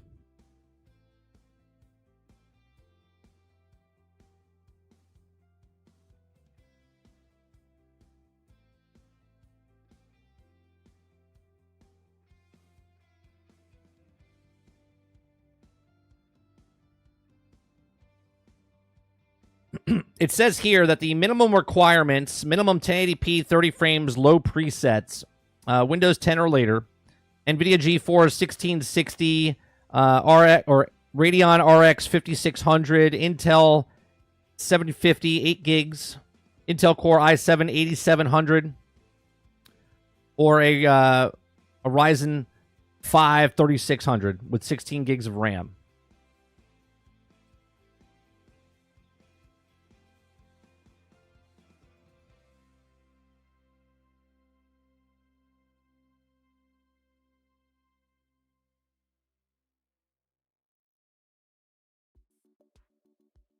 And if you do the $18, you play into their hands. Not condemning them, just saying.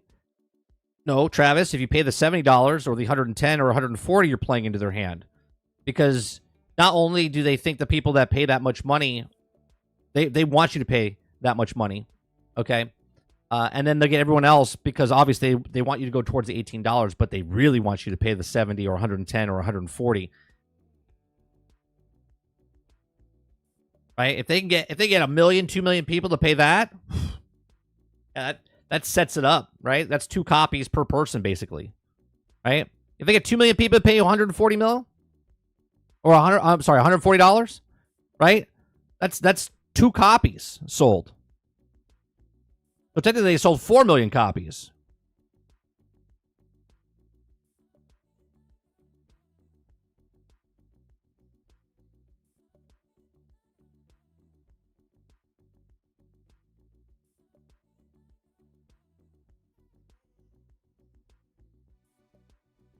All right, so let's go to this this next thing I want to show you is Concord. Okay, so these numbers were shared by Concord themselves. Okay, now there's some numbers here because obviously they're sharing the numbers. Now we don't know the actual player count numbers. Okay, but these numbers are not very impressive. Okay, so Concord's coming out, and I've said that the game itself doesn't look bad, but the game is not going to do very well because it's a $40 game coming out in a world with a free-to-play model. Okay, with all these other games that it's competing with, this is $40. The other ones that are out there are free. Okay, and it's going to have a hard time landing in this scenario, especially, well, it's only on PC and PlayStation, but even PlayStation people, I don't think the majority are going to be buying this when it comes out day one because there's other options out there. Okay, so open beta Milestones. Okay, so those are the top 5 characters there. Okay, damage inflicted by scattered grenades, 3.5 million. Okay, healing delivered by life pulse orbs, 8.6 million. Okay, damage inflicted by flame wall, 4.7 million. Okay, total eliminations, 12.3 million.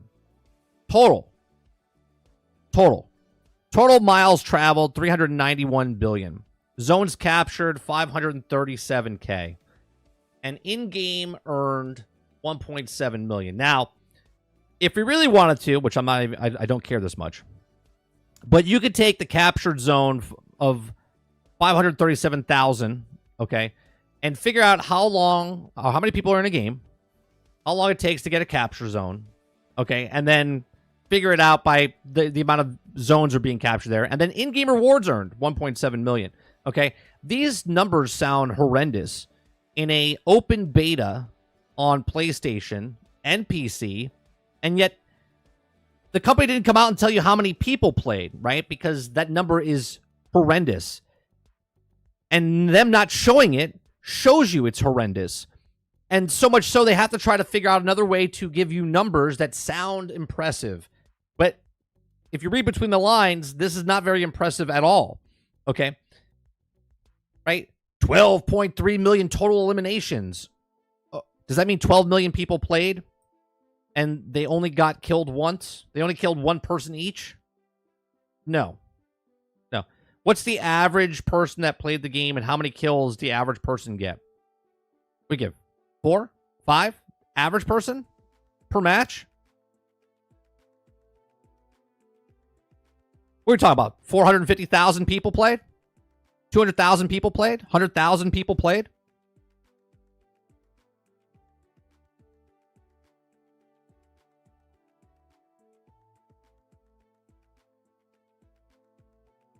Water Bear says, 30, why does this sound like the weeklies you completed on the first Descendant? Yeah. Yeah. Like, seriously.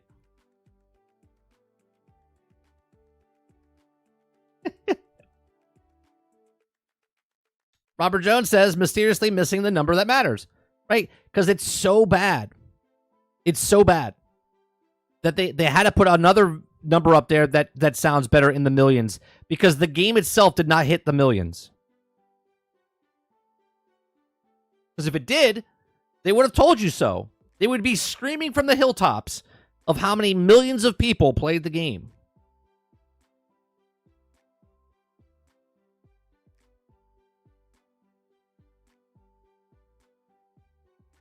Dolphin says, maybe this is the shareholders that will also hear millions, not know that it means the millions are a lot. Right.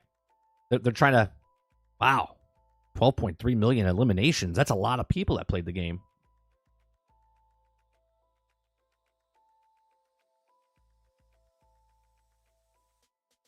Sarge says, oh, millions is a big number.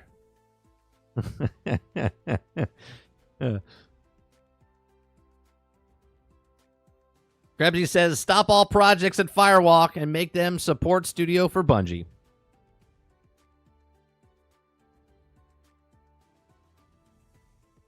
Jack says, I played the beta. It's a fun game with a lot, with not a lot to there's just not enough there. It's $40. My issue, Jax, is, again, nothing against the game itself as like, oh, the game looks like crap, it looks like shit. Nothing like that, right? My problem with this game is the business model of $40 coming in a landscape of games that are free to play that are just destroying, right? That, like, if you're playing Fortnite, if you're playing Call of Duty, if you're playing Apex Legends, if you're a PvP person playing these types of games, is this going to be enough to take you off of those games to put more time in this game than those games? I don't think so. Especially for $40. People that pay $40 will feel obligated because they paid $40.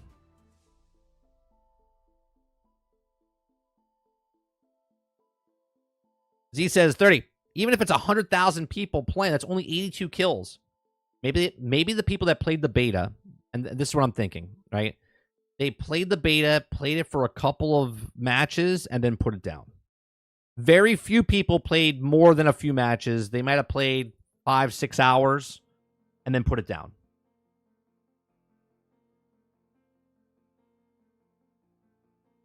To show numbers like this without sharing, right? Come on. Palworld shared numbers. Helldivers shared numbers. These guys didn't share the numbers that people want to know. Because people that, especially PvP games, they want to know the number because they want to know if they're going to invest their time into a game that other people are interested in. Okay? Like, think about this, right? Movies in the past, back in the day, we wanted to know if it was good based on the amount of people that were going to go watch it that weekend. Hence why they say number one box office for the weekend. And that sends a signal out to people going, oh, what's number one at the box office? It must be good, right? Oh, there's this many people playing. I want to be one of them. But they're not doing that with this game. A little odd. It's a little odd.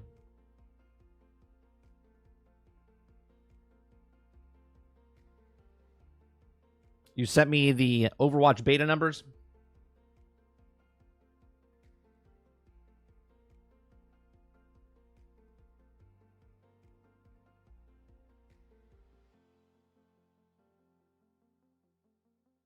This is not high quality, but we can show it up here a little bit. Okay. Overwatch, it's a little blurry for me, but 9.7 million players, right? They screamed it from the rooftops. The number one thing up there. This is the beta. 9.7 million, right? What is that first one? 4.9 billion. I can't read what it is, right? They're the billions for stuff.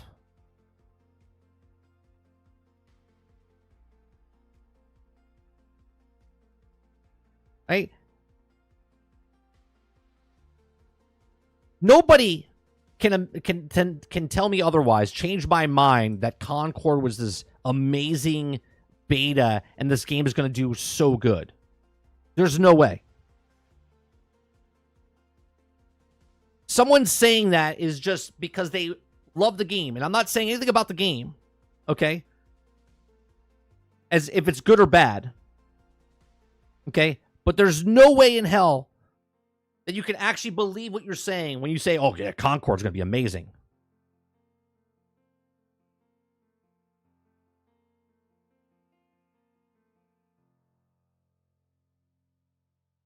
Mike says the characters are hella ugly. And why did they give the robot pronouns? They didn't want to hurt the robot's feelings.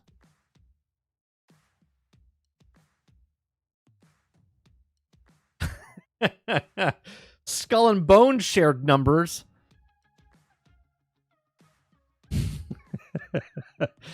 Oh, man.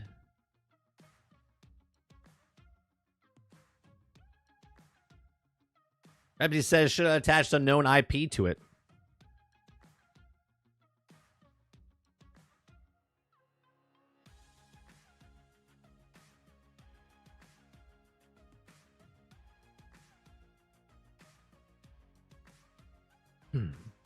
Yeah, Diablo's another game.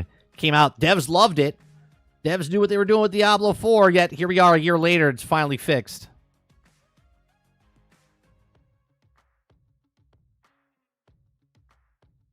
Kuda Papa says at 30 minutes played. Travis says I played 10 minutes of Concord and went to Marvel Rivals.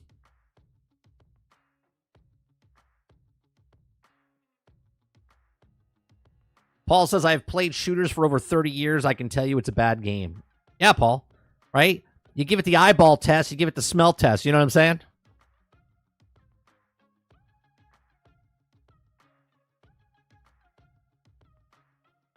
Ron says Concord's about to have a No Man's Sky and Cyberpunk comeback. Well, it's definitely starting down low, and it definitely could have a comeback, but we'll have to wait and see.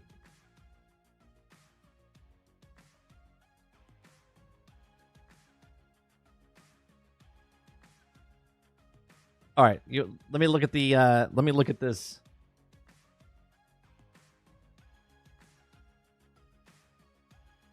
So this is the beta numbers. This is the beta numbers. This is a little blurry too. Okay, Battlefield 2042 open beta, 17 billion plus total bullets fired, 10.8 million range call-ins. Okay, they didn't tell you player numbers either, right? They didn't tell you player numbers either. And we all know how that turned out. 1.9 million C5 kills.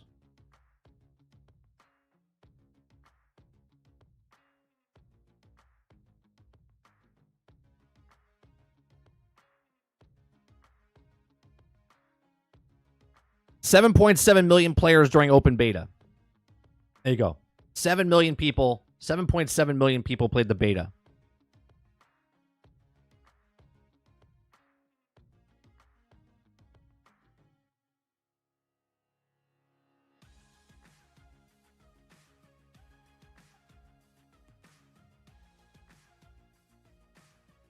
2042 had back numbers. You mean bad numbers? Because of Halo. Oh, right. They I remember that now, Jones. They said their numbers were bad because of Halo. Yeah, Halo hurt them.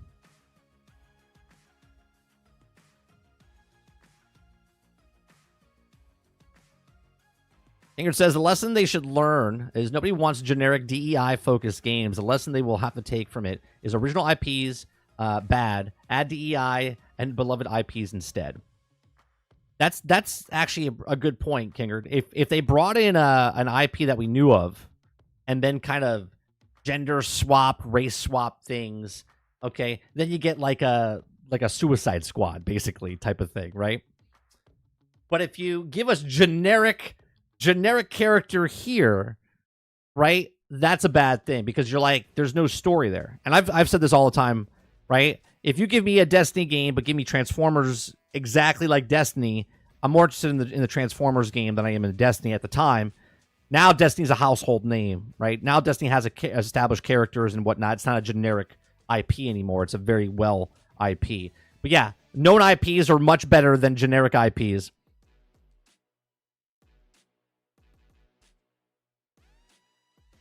Paul says, I give it 5 hours in the game also. Just looking for a good, just look for the good.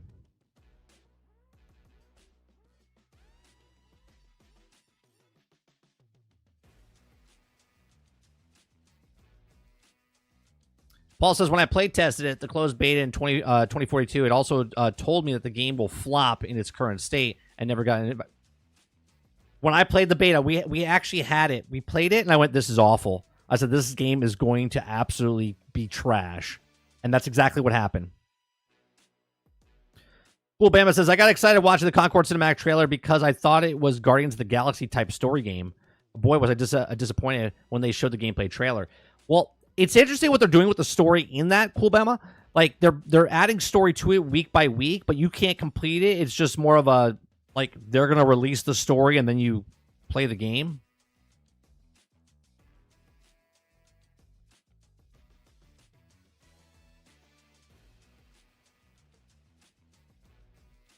Concord needs an extraction mode, and it will be forgiven. Yeah, if you take Concord into an extraction mode with some bugs, I think you got a hit on your hands, Ron. I think you got a hit on your hands.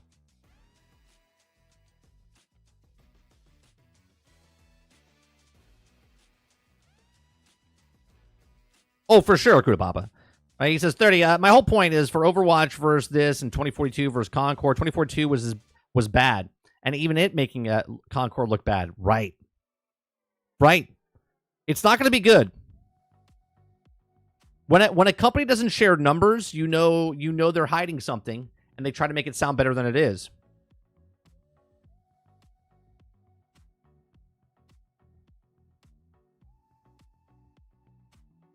I've already answered this one, Water. I've already answered this.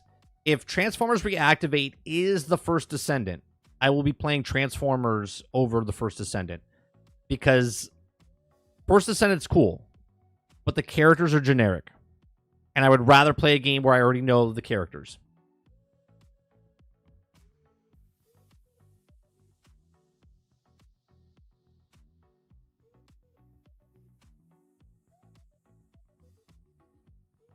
Kingard says, I blame Halo, but just looking at the effect instead of the cause.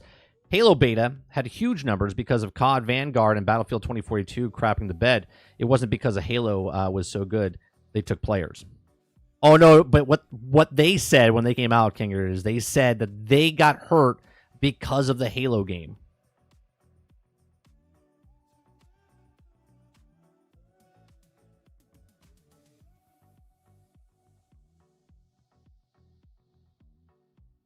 Krebsy says, it's kind of ironic that the game is being made by ex-Bungie devs. They can't catch a break.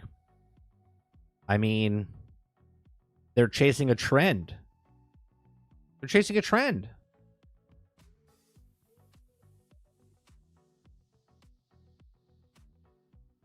Altern says, oh yeah, I thought they had the same, like, oh my god, the Sony Guardians of the Galaxy game is must be a must-buy for me. Then they showed the gameplay, and I was like, oh, Overwatch clone.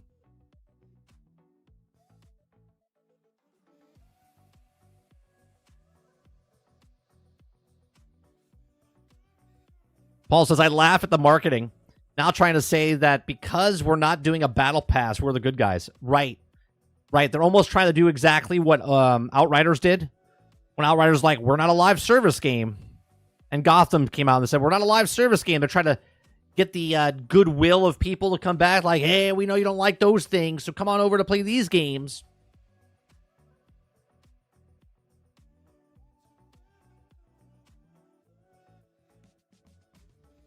Ron Slusher says, Concord, Bleeding Edge, Foam Stars, Crossfire X all have something in common. Yeah, they all have O's. They all have O's. No, I'm kidding.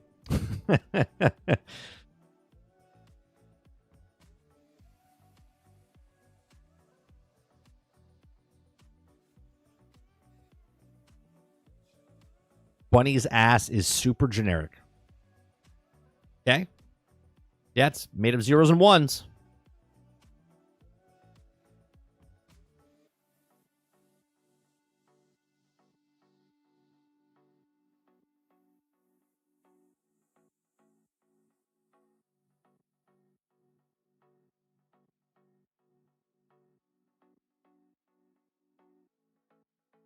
Oh, here's the other one. Here's another story we got. Xbox officially delays Obsidian's Avowed to February to give players backlogs some breathing room. We're doing you a favor, right? Think about this for a second. This has got to be one of the stupidest excuses I've ever heard from a company. Because Game Pass is just Game Pass, right? Like, there's tons of games to play. Yet this would be another game as they just put on Game Pass. But they're helping you out. They know that you're overwhelmed. By all of these games. So they're going to delay this game till February next year because it's official now. It was rumored last week. It's official over the week, right after we got done with our shows last week. Okay. So this game has been officially delayed, but not because, I know what you guys are thinking, it's because the game's in bad shape. Nope. The game is fine. This is from Xbox. Right? The game is fine. It's just that we're pushing it back to help you because we appreciate you. We want to make sure that there's plenty of room for you to play all the games that are coming out on Game Pass this coming year. Okay? Which is just weird. Okay? Like, you could put it out there and someone might play it and then they might not play it. But it's still there. Okay? This is what makes me think that regardless of how many people get Game Pass for that month, whatever game came out that month, right? If it's Indiana Jones, if it's Avowed, if it's Fable, if it's whatever happens on that month of how many people, right? So they look at it and say, well, we have 30 million people that have Game Pass right now, but now we've launched Avowed, and now we have 32 million people. So we had 2 million increase because of this game this month. They don't think about it any other. They just say, oh, well, we have a rise of 2 million people that got in this month because of this game. And I think this is why they do it. Okay, so let's read this. Xbox officially delays Obsidian Avowed to February to give players backlogs some breathing room. Thank you so much. I was thinking this to myself. I was like, man, there's so many games. I need them to delay some. All right. Xbox has announced Avowed delay and pushes Obsidian's action RPG to February 18th, 2025. Now, hopefully it doesn't get delayed or pushed back for more of our time. What about if I'm still playing Indiana Jones through the new year? You know, I don't want that to come out because then I'll be like, So the report from The Verge, Tom Warren, surfaces this week claiming that Avowed is also being delayed to early 2025. The given game, in Warren's words, was some breathing room from what the Xbox saw in an already busy Game Pass release calendar this holiday season. Notably, the Xbox announcement uses very similar phrasing. Quote, so many games coming, reads the tweet from official Xbox Twitter account, and such, the moving Avowed to February 18th, 2025 to give players backlogs some breathing room. Now, stay tuned for more from our games across Activision Blizzard, Bethesda, and Xbox Studios at Gamescom, including our August 23rd live stream for a look at Avowed. Now, I have a question here. Okay, I have a question here. it didn't come from Avowed's Twitter handle. It came from Xbox's Twitter handle, which makes me wonder, did the devs really want to delay the game? It doesn't really matter. As we already figured out, the publisher gets to call the shots, right? It says, looking ahead to this year's Game Pass release slate, we got Call of Duty Black Ops 6, the first new game in the series to come out in the Game Pass, hitting the subscription service on release day on October 26th. And then there's Microsoft's Flight Sim on 2024, due out November 19th. But there's the Indiana Jones, The Great Circle, has also been confirmed as a day one Game Pass drop, but yet we don't know a release date. Meanwhile, Stalker 2 is hitting the Game Pass when it releases on November 20th. Now, does this make sense? Does this make sense? They're pushing Avowed out to February, but yet we have Flight Sim coming out November 19th and Stalker coming out on November 20th. I have a feeling Stalker 2 might get delayed even more, but just a thought, okay? So he says, so yeah, it's pretty safe to say that Game Pass subscribers are being fed later this year, although it might not fully take the sting off of losing Avowed. It's also the first new Obsidian game in more than 2 years by the time it launches. So, what do you think, chat? Do you think that this is BS and this is just some PR thing to tell you? Or do you think something is wrong with Avowed?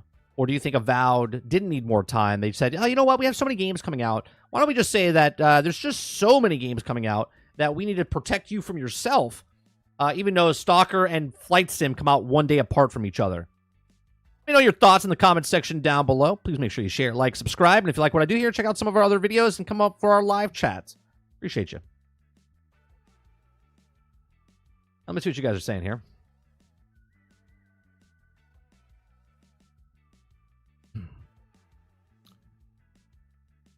Travis says, breaking news, Avowed isn't real either. Altern says, no. The game is going great. Just, bought so many companies that we need to delay it. Yeah, that's it. Okay, so let's call it a day and let's move on.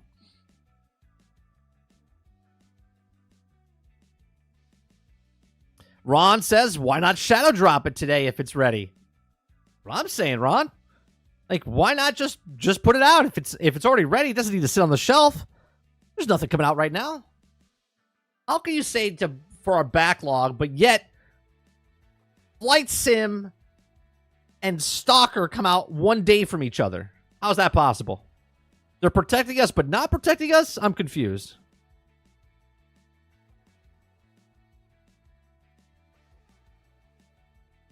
Water Bear says, Stalker, Travis is a figment of the gamer's imagination, just like Beyond Good and Evil 2.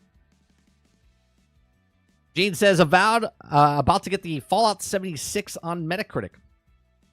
Oh, not Fallout 76. Get a 76 on Metacritic. I think I'll hit 80s. I think it hits 80s. Yeah, breathing room, Ron. Breathing room.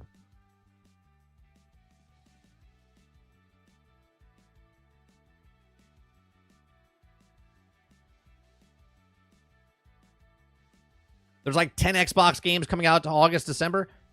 First party titles? First party titles or just Game Pass in general?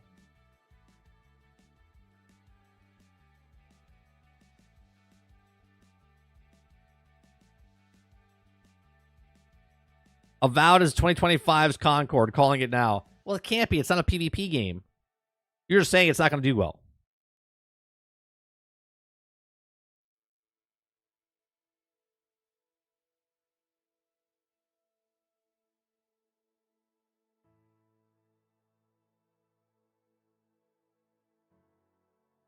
Bear says, the first Avowed didn't interest me, but after seeing gameplay, I'm actually interested. I was confused there for a second, Water, when you said your first Avowed. You mean the trailer, the first Avowed trailer.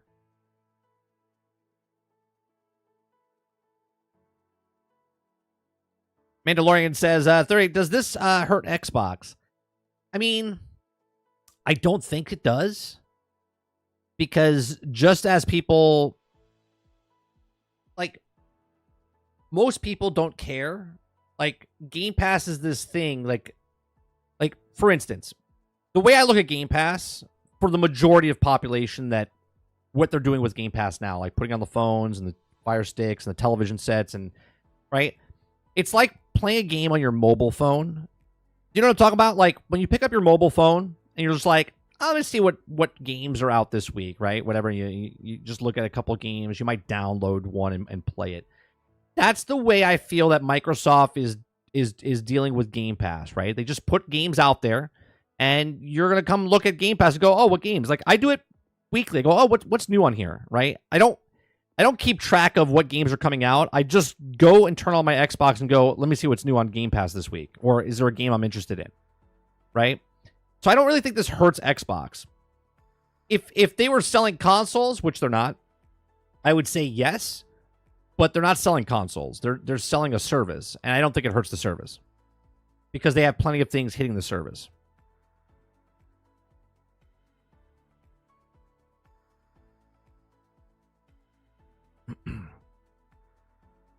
Kingard says, we're delaying it because we don't like money. We're doing it for you.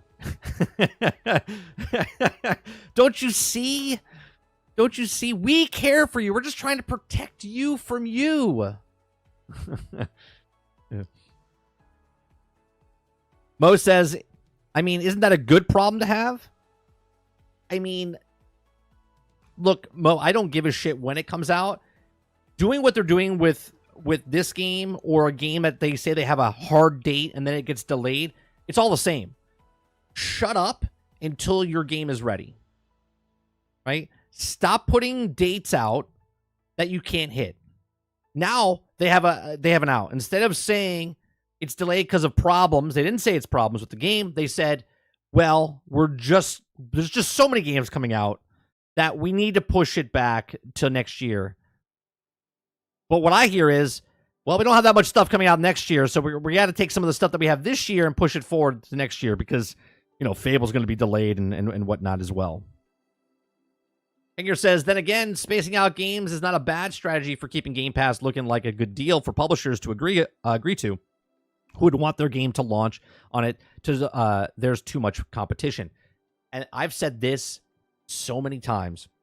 We had an article that we read last year, Kingard, where I read an article talking about how independent games was a great deal to get on Game Pass early on, but then it was terrible. And I said, the more, and this is before Activision was purchased, I said the more first-party titles game or Xbox has, the worse it is for everybody else for third-party games and whatnot, because they'll have so many games in the pipeline that they're going to push their games on their platform, and then the third-party games kind of just get blended in, but then it gets too crowded and then it's oversaturated on the actual thing, right?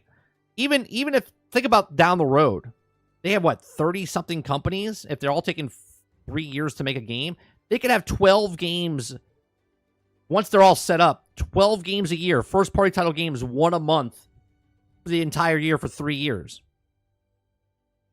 It's insane.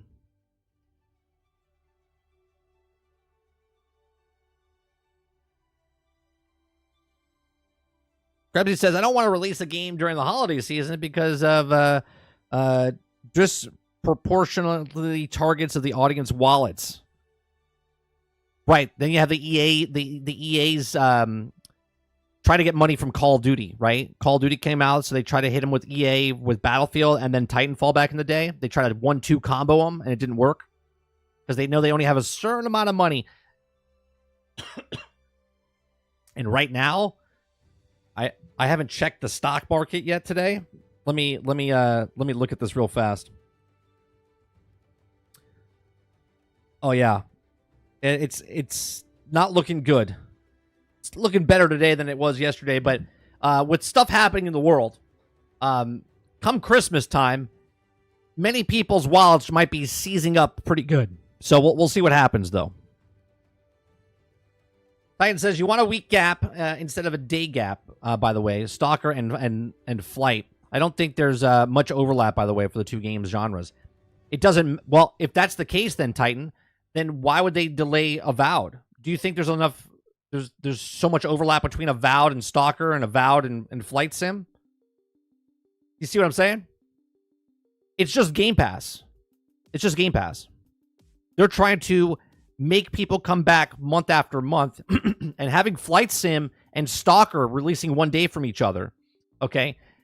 It sounds like there's not a lot of stuff coming that's going to bring people into Game Pass. Hence why they push them together. One of them is not going to do very good. And we know Flight Sim's a very niche community.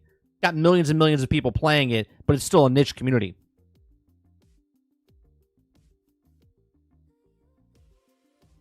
Game Pass is like Blockbuster on Friday night back in 1995. That's right. When the weekends come, like, what's new on Game Pass?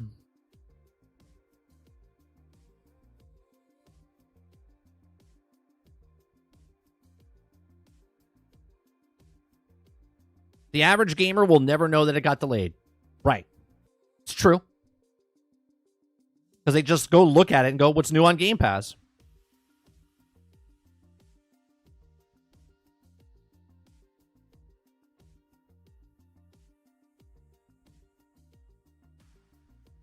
Travis says, I mean, you're protecting me from bad games by putting them on your system, so thanks, Xbox.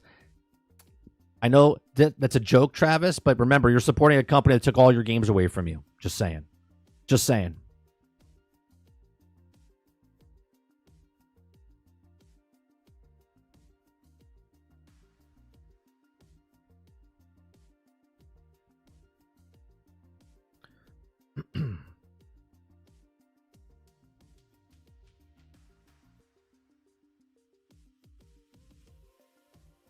Water says, I know the wife already said that the kids are getting their gifts from the Family Dollar, Dollar Tree, Dollar General this year.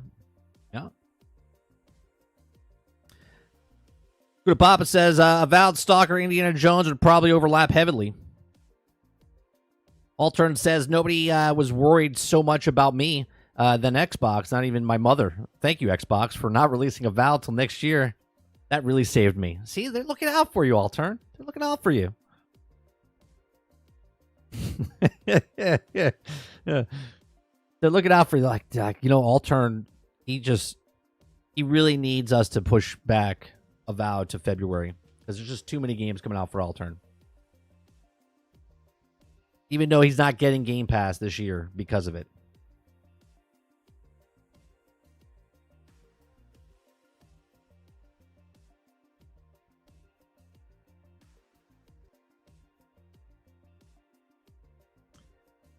All right. What else we got this morning?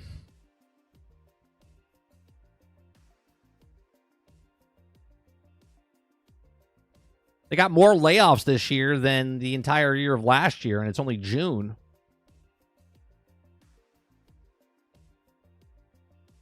Oh, here's one thing that... Okay. Now, I brought this up a couple times back in the day. You know, time flies when you're having fun.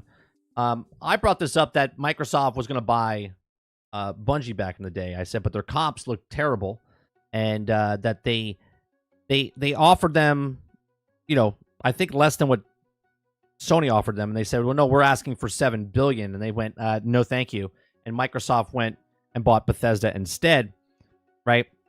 So it says, Microsoft was looking to acquire both Bungie and Sega, according to internal documents from the FTC versus Microsoft hearing in an email seen by The Verge. Xbox chief Phil Spencer wrote on both Microsoft CEO I can't say that guy's name. Satya. I butchered that fucking guy's name. Nadella and Microsoft CFO Amy Hood requests a strategy approval to approach Sega's Sammy over the potential acquisition of the Sega game studio. He says, quote, I believe that the Sega was built well-balanced portfolio of games across segments of the global geographical appeal and will help us accelerate Game Pass both on the on and off console, said Spencer in November of 2020 email. Okay. So in here, it says, by writing the request a strategy to approve Sega's Sammy regarding a potential acquisition of Sega, it looked like here, it says, as Sega's gaming studio is owned by Sammy, publicly traded Japanese company has called out a few complexities in the memo. Sega's gaming has represented roughly half of Sega's Sammy's revenue, an operating income of $900 million of revenue, and $60 to $90 million of operating income. So they wanted to buy them back in the day. And Microsoft believed that Sega's acquisition would drive Xbox Game Pass subscriptions across PC, console, and cloud. The global appeal for Sega's beloved IP will help expand Xbox Game Pass reach to new audiences, around the world, most notably in Asia, where localized content is critical to success. Now, it's not clear what happened to Sega's acquisition, but whether Nadella ultimately approved talks, but it's also Microsoft's internal April of 2021 merge review document. Sega was also still listed as the key target Microsoft had identified as a key areas of acquisition in the PC, mobile, and console across different markets. Sega, Bungie, Zynga, and IO Interactive were also part of the number of companies Microsoft was seriously looking at and acquiring. Bungie, a now Sony-owned studio, was on the list of Microsoft's internal documents, stating that the acquisition of Bungie will also include security valuable IPs like Destiny, and this is commonly integration of its dev/live ops infrastructure, an Xbox game studio. Microsoft also identified a new high burn rate risk for Bungie alongside NetEase's $100 million minority stake investment in 2018. It also noted that Destiny was one of the highest hours generating titles on consoles Game Pass. Now, Hitman developer IO Interactive was also on the final watch list in 2021 alongside mobile companies like Thunderful, Supergiant Games, Playerix, Zynga, and Microsoft was also talks to acquire Zynga before they ultimately turned into the attention towards Activision Blizzard. So they wanted to buy it, right? And people denied it. People denied it back in the past that they didn't want to buy them. They're like, no, Destiny wasn't going to get it. No, Destiny wanted to be bought. Bungie wanted to be bought. But Microsoft, because they're a successful company, maybe not Xbox, but Microsoft itself is a very successful company. They said, yeah, there's something off here. There's something off here. So much so that in another article, where was it? Right here. Papa submitted this. Okay. I don't know why my camera's all glitchy all of a sudden. Okay.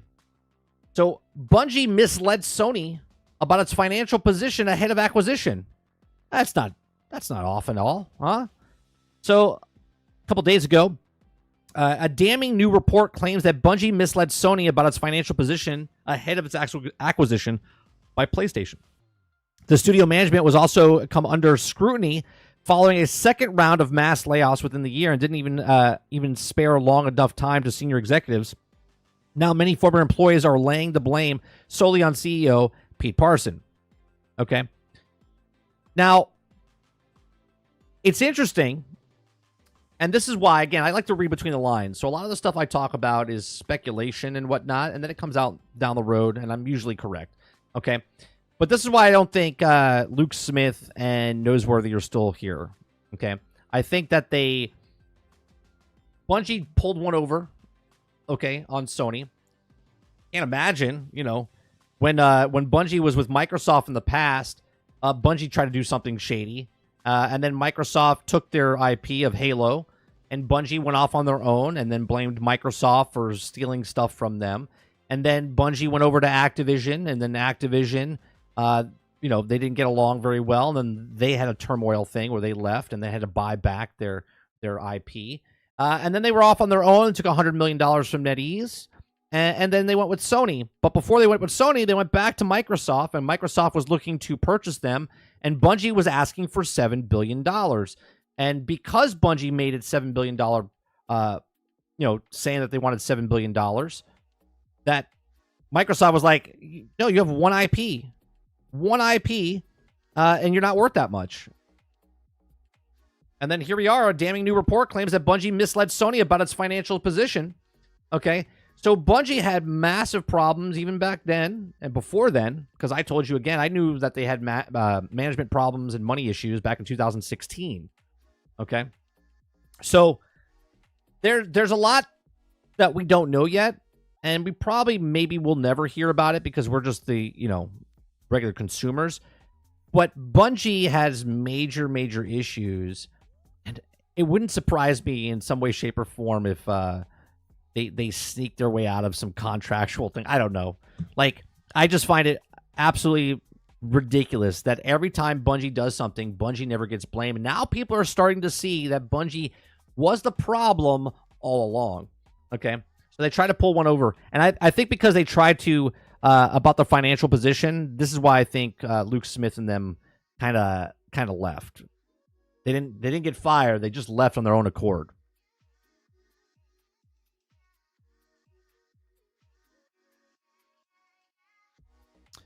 Krebsy says Bungie didn't want to be bought. Bungie needed to be bought. They had $300 million debt, so it's either be bought or die. Been saying this for months.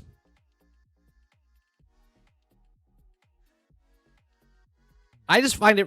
I just remember people saying that Bungie will never get bought out, and then here we are. Not only were they going to go back to Microsoft, but when Microsoft said no, they had no other choice. Who were they going to go to? Who were they going to go to?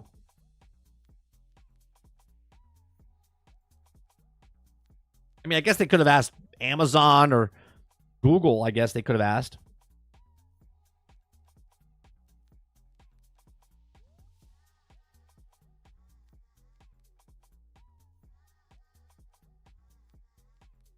Dolphin says Phil Spencer wiped the sweat off his forehead. The bullet dodged by buying Bungie. Well, I think it's funny because a lot of people, they give shit to Phil when he turned down Spider-Man, then Sony picked up Spider-Man, and they got a home run with Spider-Man, right? They approached Xbox first, they turned them down, and then they went over to Sony, and it was a home run. They've done multiple things like this, and this is one that they made a good decision, and now Sony's has to deal with this. Maybe they're playing 4D chess. Maybe Microsoft turned them down on purpose to make Sony buy them because they knew that they had issues. Maybe. That'd be like some 4D chess there. Again, speculation. I don't know if they know or if they knew. But it'd be a hell of a thing, wouldn't it? They're like, let's not buy this company. Let Sony buy this company. I think it'd be a good move for them to buy this company. And if you think about it, that means Microsoft screwed them over twice. They screwed Bungie over twice. Once when they took their Halo franchise, and two when they set them up to fail.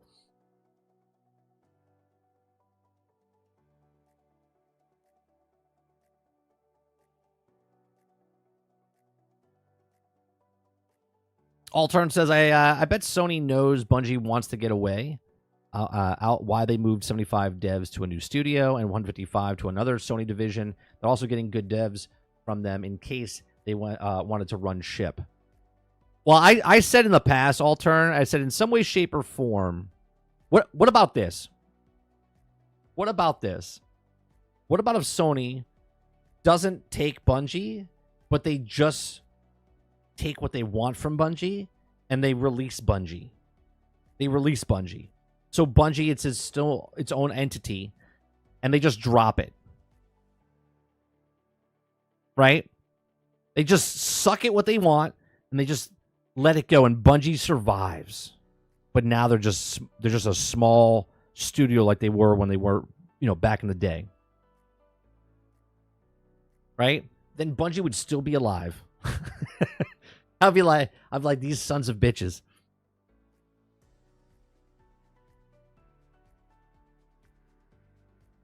Sony's like, yeah, we got what we wanted from Bungie, and we're going to release Bungie. Bungie's on its own. I don't think that actually is going to happen, but it'd be hilarious. Just because Bungie always blames everybody else for its problems. But meanwhile, it's been their problem all along.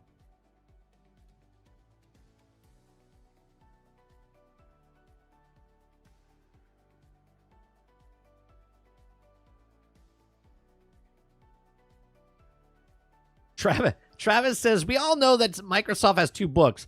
One they show the IRS, and the one that reads never show the IRS. Is that coming from experience, Travis? Jones says that would be wild. And we might get another good game out of them. Maybe.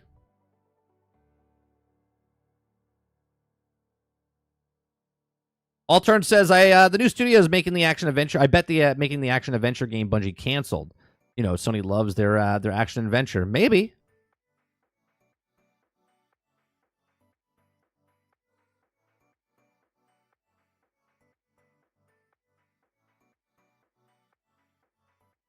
Man, have we come a long way, though, from what Bungie was supposed to do? Remember, after D1, for a split second, it looked like they were trying to make the PvP into like competitive, how they were trying to get into like the circuit, like with, you know, the tournaments and whatnot. And then all of a sudden they did a full, 180.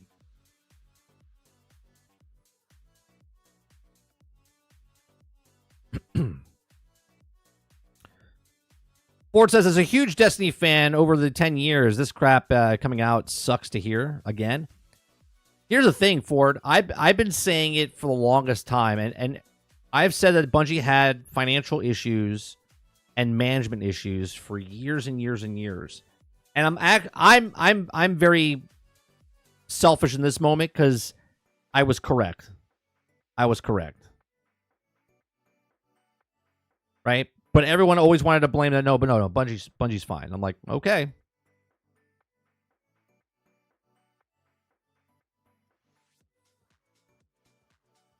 So Bungie's going to leave when the devs seem to hate the executives who would need to operate the company to leave. Sony's just going to cut the cancer executives out and take full control. Yeah, they'll take control of the whole company. That's why they put the what's the guy's name? What's the new CEO's name? One of the CEOs, Hughes. What's his name? No.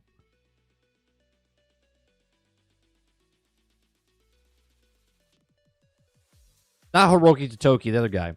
I forget his name now. Herman Holtz. That's it. I knew it was H. Yeah. Herman Holtz is put in place, and what Grubb said last week, saying that he's taking over. I mean, that proves to me that they're cleaning it out.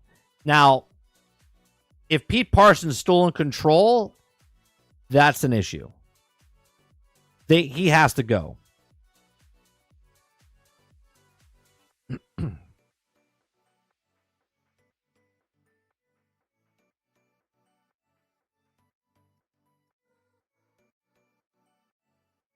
Did you all see that Outlaws director said it was inspired from Ghost of Tsushima? I did not.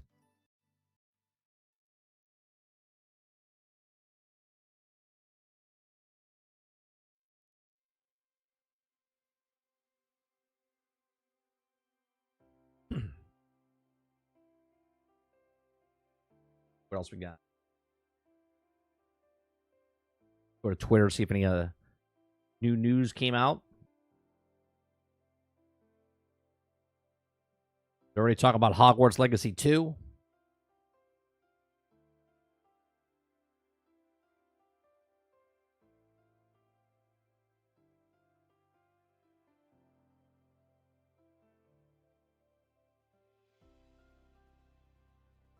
Wouldn't it be funny if Valorant came out with numbers before Concord?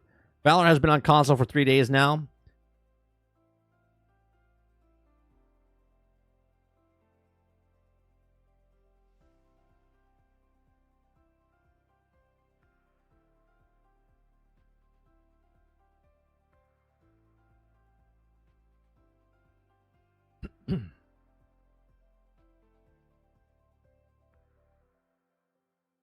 Elder Scrolls has been out for 10 years.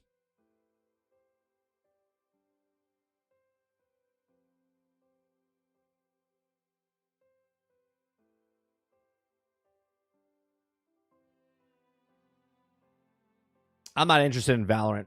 I'm not interested in any of those games, Jones. Just can't get into them. I'm going to try, was it Mecha Break? I downloaded that yesterday. I'm going to try Mecha Break. I'm not huge fan of that type of games anymore, but I'm going to try it out.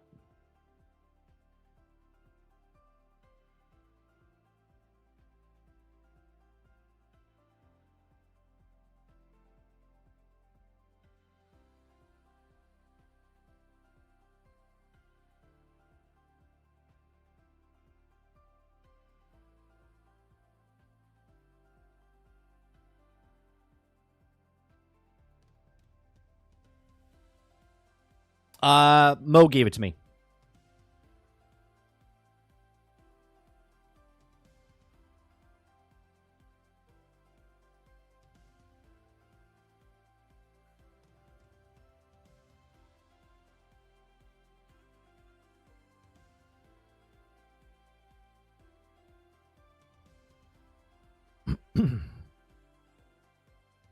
Yeah, Mo doesn't have Steam, so he was nice enough and passed me the code.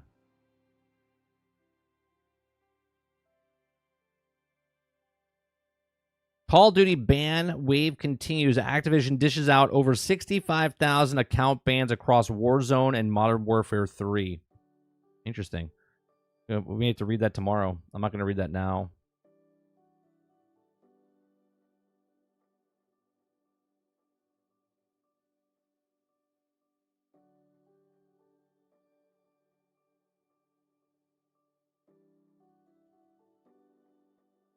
Oh, so Water, did you watch the Batman show? And how is it?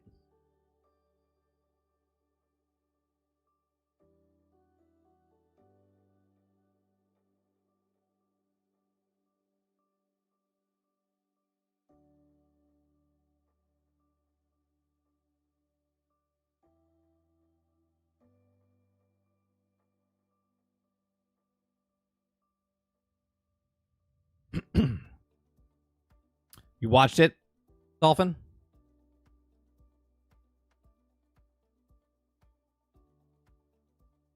It's actually pretty good. It's pretty solid when you get past the changes. So I won't like it then, because I'm not going to get past the changes.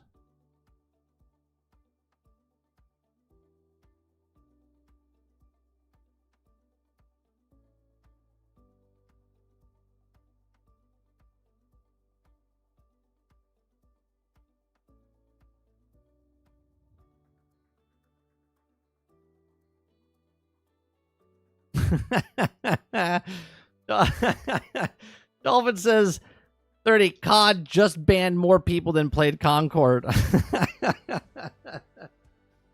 Oh man. There's probably 100% truth to that. No, the animated one, DMX. The one that's on Amazon Prime right now.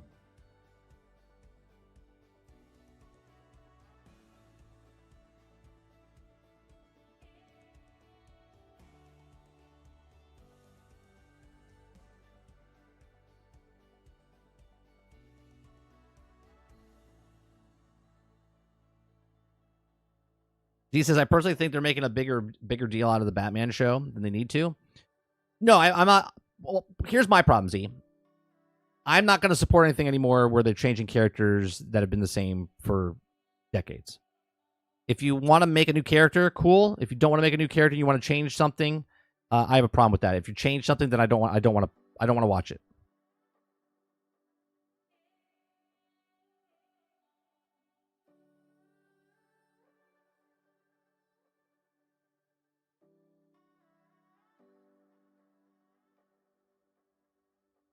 Like the vibe, right? This is the problem, right? The vibe of it, the way it looks, reminds me of the old show, and that's the dangling of the keys, right? That's the nostalgia thing.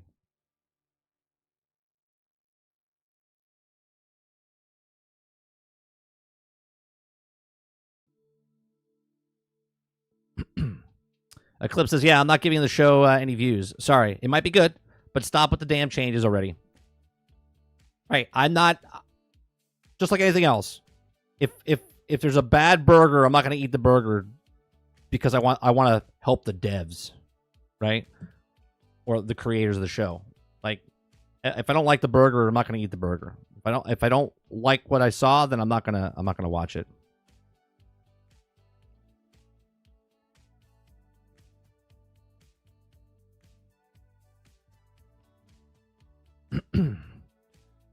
Chris says a fat Asian Harley Quinn.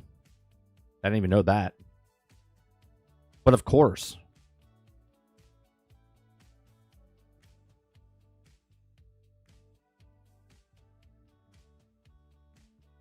Yeah, just don't change it, DMX. I have no problem if you want to come up with a new character and a new thing and you want to tell a story with it, cool. But don't try to sneak it in by giving me a He-Man show and then making that He-Man show into Tila. You see what I'm saying? And then introduce new character.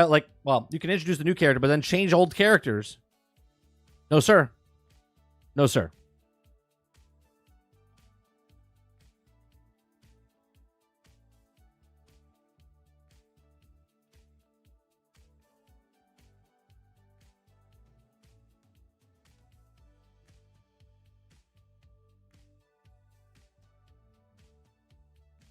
Robert Jones says 30. I know new woke changes are drastic from the original, but have comics / shows been changing since the inception?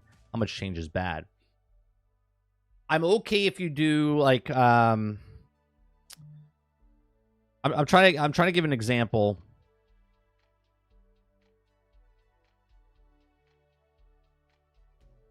If you do, let's say Wolverine, right? Now we know X-23 or whatever, and that was introduced in the animated show before the comics, I believe. But if you make a new Wolverine, okay, make it a different character. Don't change Wolverine. Fine, right? You see what I'm saying? Like, that's fine because you're not changing the character. You're just adding another character like that character. Cool. But to fundamentally change Wolverine and then make him into a girl, getting rid of Logan, okay, that's a problem to me. Okay, I have no problem if you want to create your own new character, and it could be a 1-to-1 comparison of the other character. If it's a separate standalone character, then I'm okay with it. Okay, I have a problem when you change characters that have been around for years. It doesn't matter if this is before the last 5 years of the woke DEI, SBI type of shit. Okay, even in the past, if you change something too much, I wasn't interested in it. How I've been, right? I didn't even like when they started changing, and this is again before all of this stuff was happening. When they took Transformers and changed Transformers a little bit, I didn't like the art style of it, and I was like, it's not for me, and I stopped watching it.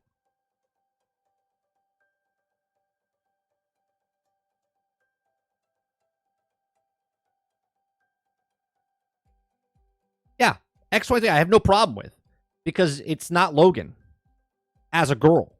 It's a separate person.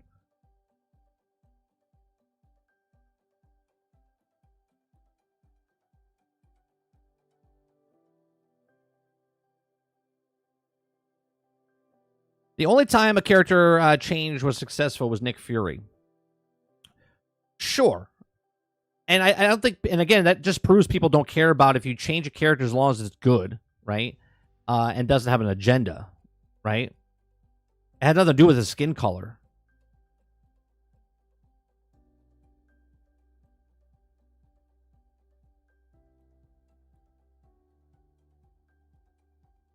Just send you an accurate review of it. All right, let me look at it. What got here? Do I don't want to watch it on stream right now. I'll watch it afterwards.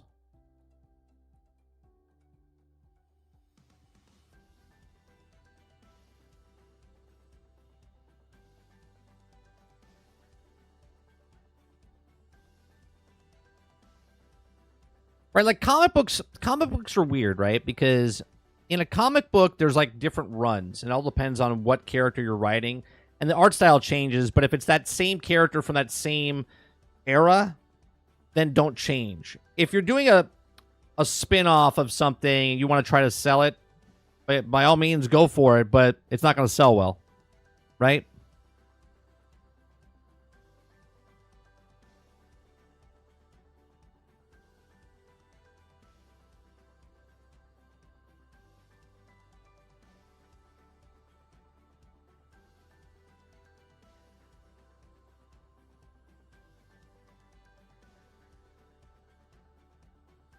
Yeah, there's just a lot of stuff.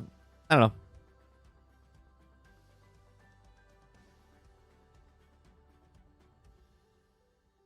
know. And here's another reason why writers suck nowadays. Writers that are young have no experience. And the experience that they have, they only write for themselves.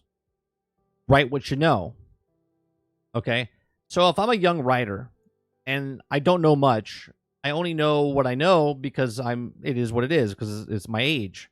Right? If I'm an older writer, I've learned way more things. I can write myself or incorporate myself or my own experiences within the character that I'm creating, but at the same time keep enough difference where it's not me in the comic or in the movie or in whatever, right? And I think that's a major problem as well.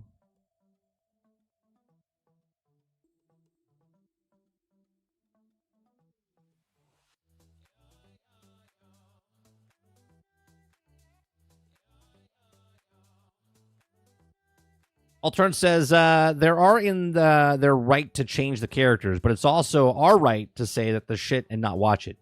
1000%. Right? Like, you can go change whatever you want. You can go change whatever you want.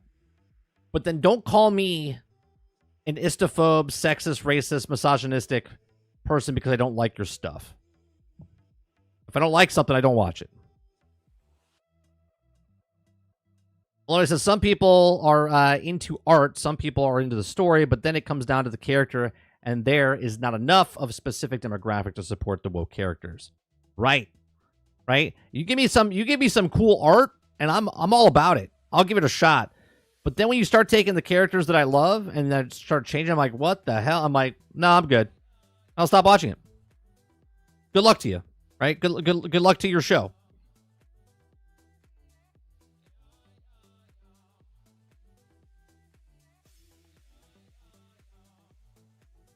D says, yeah, 30, the North Scene show, but is the modern day today's language and the dialogue just bad? Oh, so wait a minute. The show takes place in what, the 40s, 50s, 20s? When does it take place? I don't know. Does it take place in the 20s to 30s or something like that? Yet they speak modern day? That's fucking weird.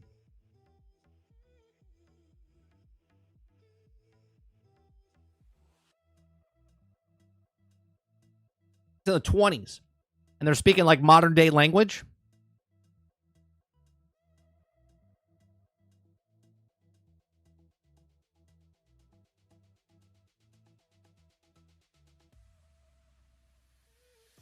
Yeah, I saw the singing clip of Penguin.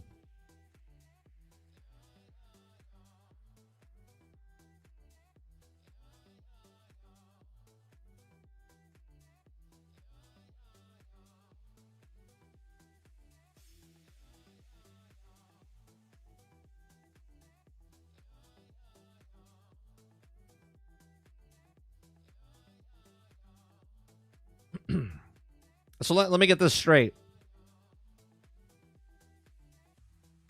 For shizzle my nizzle. I hear that the Batman show doesn't have that much Batman in it. And that it follows more of Harley Quinn's character and Gordon's character, correct? Those of you that are watching the show? Is that accurate? Right? Because I love watching Batman for not Batman.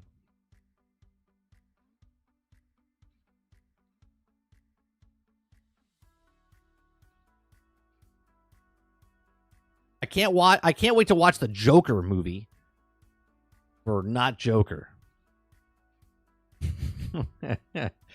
Like, what?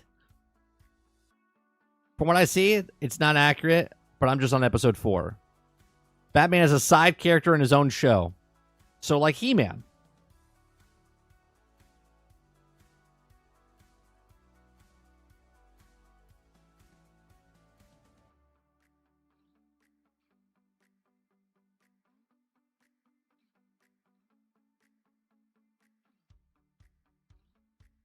It's in the 20s. There weren't probably black male detectives. And see, I'm okay. I'm okay with that if they put a detective, right? That's black back then. That's fine, whatever, right? I'm more concerned about, you guys are saying that it's modern language in the 20s. That would pull me out of it. Again, I haven't watched it, so I'm not gonna watch it.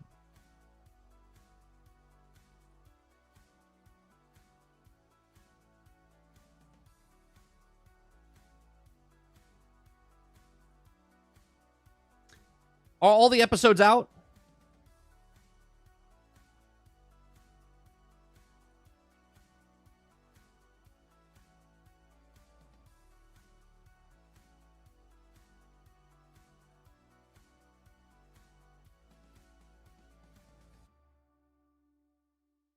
Is it like a binge model?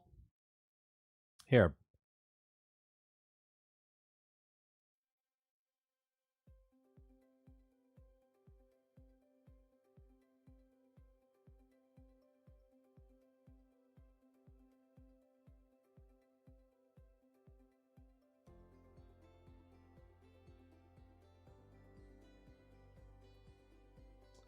No, no one's done it yet as far as screen time.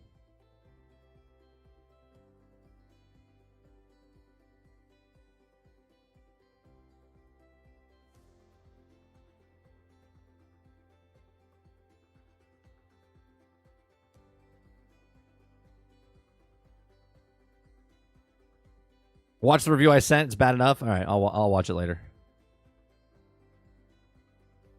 I'll screen capture the first episode for you, 30. No support needed. Yeah, no, it's okay. I don't need to watch it. I'm good.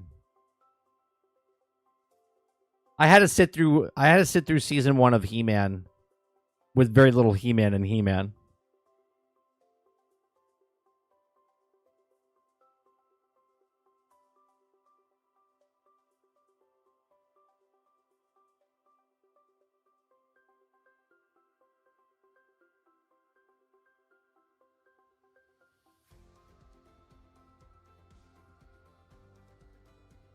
You know, it's getting actually good reviews. At least I think it is. Metacritic. Metacritic right now.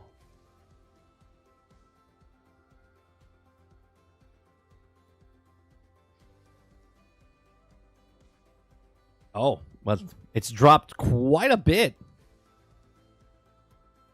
It's 73% right now. It was in the 90s. It was in the 90s in the beginning. What about Rotten Tomato?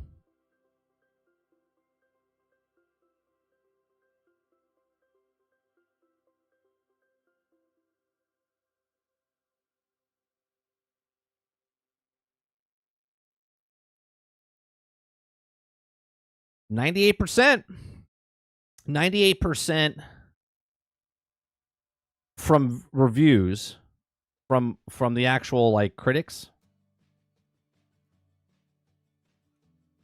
61% of the viewers, which says wonders, right? Which says wonders. Because 98% is like how many people reviewed it.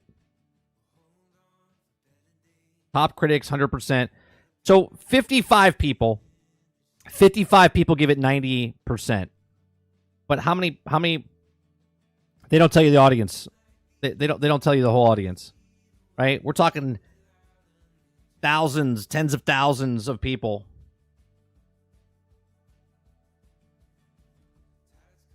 The Acolyte's at 85%. Shut up. Shut up. Is that true? Is that true, Travis?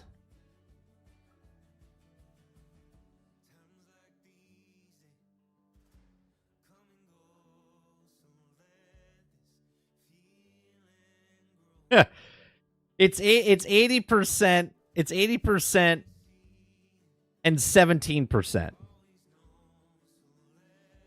91 critics, top critics, 21 of them gave it 72. All critics, 91, gave it an 80. 17%.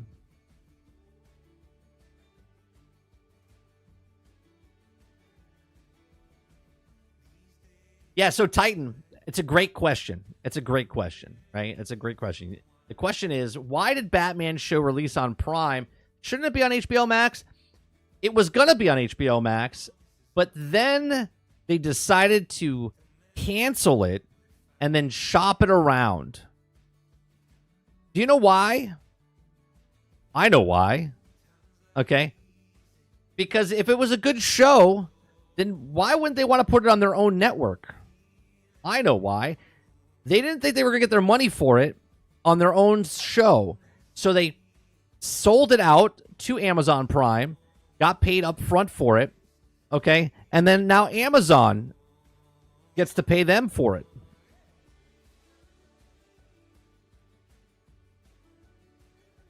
Okay.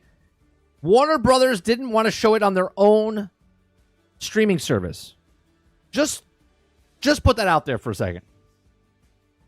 They're all in streaming services. They're all struggling to have streaming services. They decided to take a show, original show, J.J. Abrams, by the way. Instead of putting it on their own network, they decided to put it on a competitor's network. Because they had so much faith in that show. Amazing.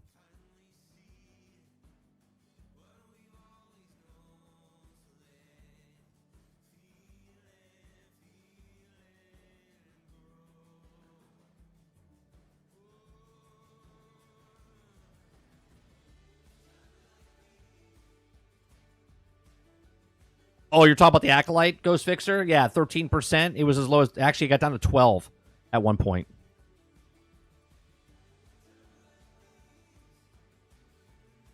Krebsy says, is there anything that J.J. Abrams hasn't ruined yet? Yeah, there's plenty of stuff he could touch and still ruin. Star Trek, he did.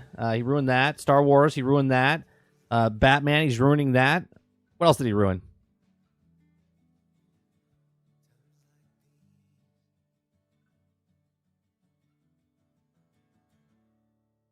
Could have released both on Max and Prime. Could have. But then they wouldn't have got paid. Because if it was just on HBO Max, no one would watch it.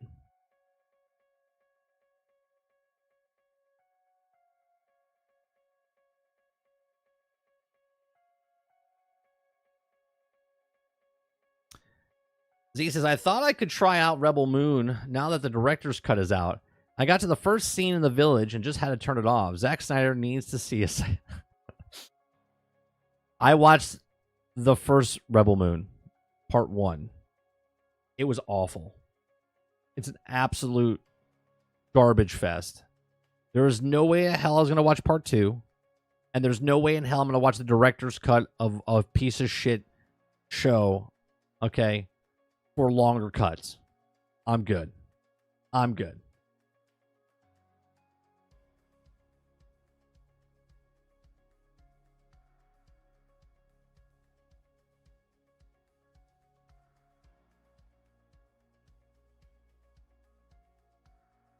What did he do to Star Trek? The Chris Pine Star Trek is not very good, Jones. I mean, you might have liked it, but he completely ruined Star Trek.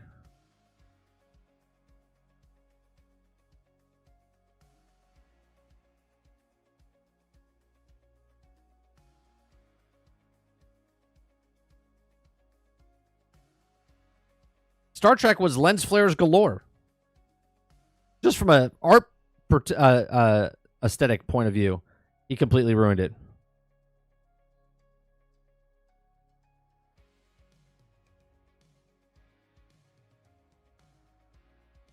No, I didn't like the lightsabers. Light swords in Rebel Moon.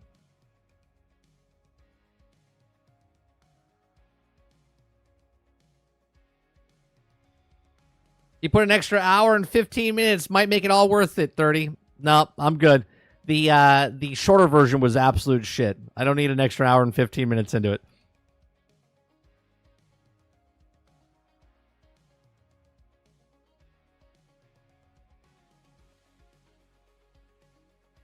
Oh, you haven't seen, Jones, you haven't seen the new Star Trek ones. Travis says, Chris Pine's Star Trek was great if you know nothing about Star Trek. When it first came out, Travis, I was like, oh, this is pretty good. And then I was like, oh, God.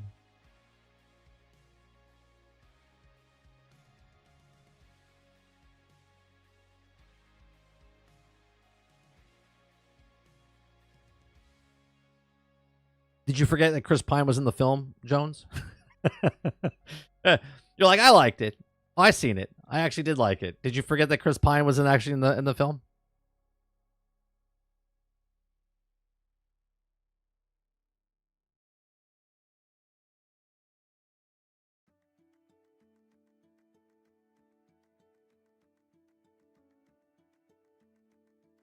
I actually like Chris Pine in Dungeons and Dragons.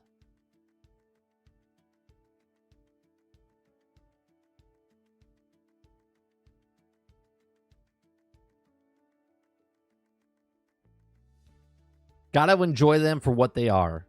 Shit. Yeah, they're great shit films.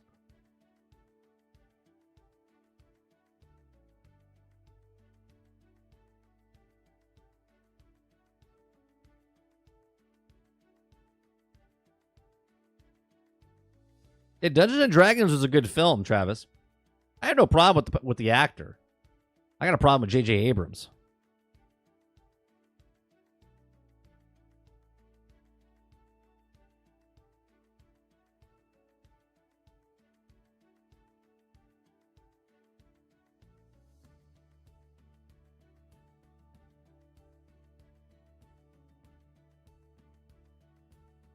Yeah, no, it's a good movie. D&D is a very good movie. It's a fun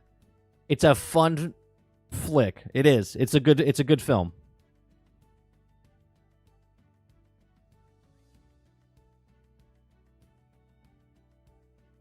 Jar Jar Abrams. I like when Abrams does his original stuff. I like his original stuff. Anything that he had to do from someone else's stuff to do, complete hack.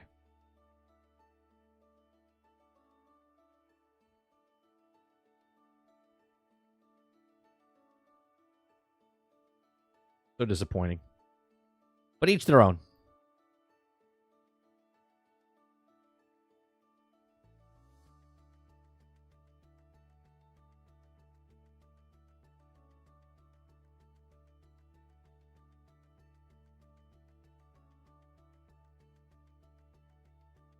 Yeah, no, it's very good.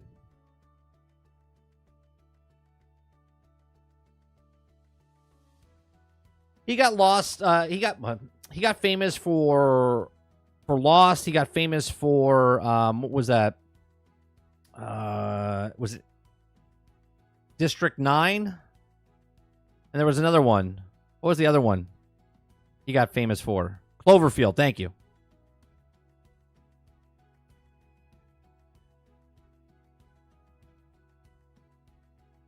Yeah, Cloverfield was good. Like I said, his original stuff, Super 8. That's it. That's the other one I was thinking of. Super 8, Cloverfield. Wasn't District 9, was it? I don't think District 9 is part of it. But Cloverfield and them, those were good films.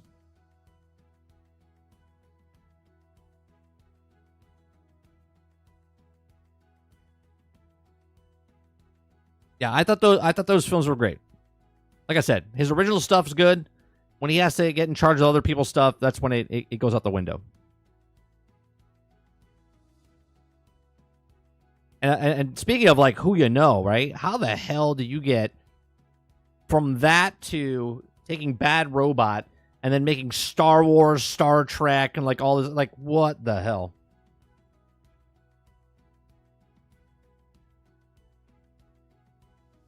Cloverfield series pissed you off? Just show the fucking alien.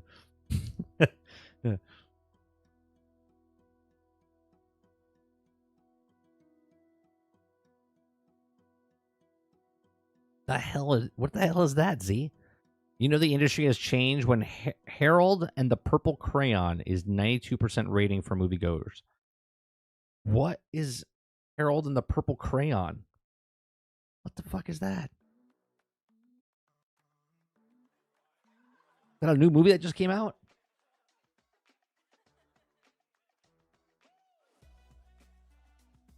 Harold and the Purple Crayon. 26% on Rotten Tomatoes, 35% on Metacritic.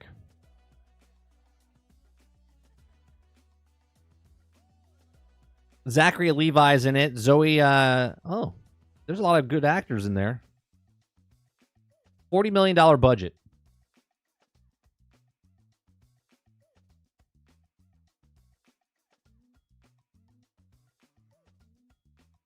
Go check out the old Box Office Mojo. Ooh. Ow.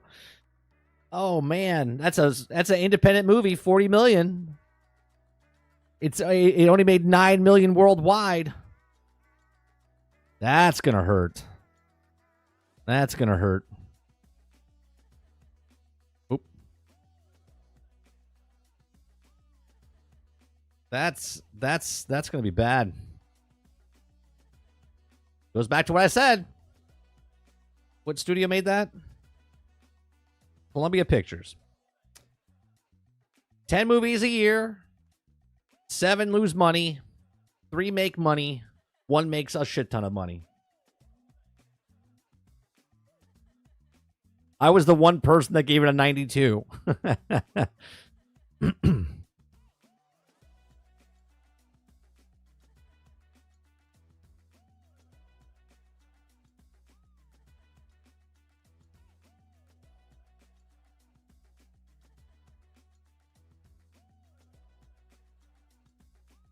Should have been red.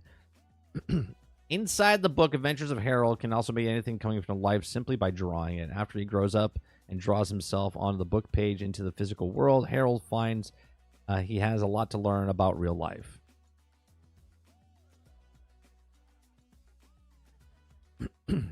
Man.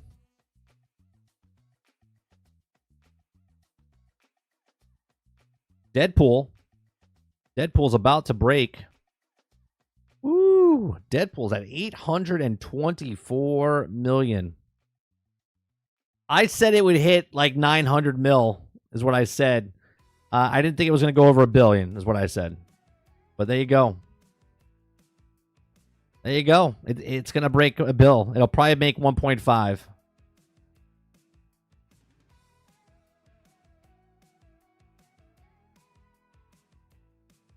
For a rated R film, man, it's probably going to break Joker's record.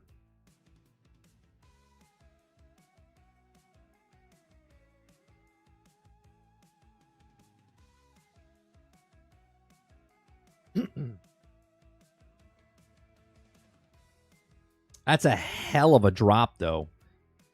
From opening weekend, it might slow down dramatically. 70%. That's a big drop from Friday to Friday. That's big. So it'll slow down because now Saturday was 61. It dropped about half, almost half. 38 to from 61 to 38.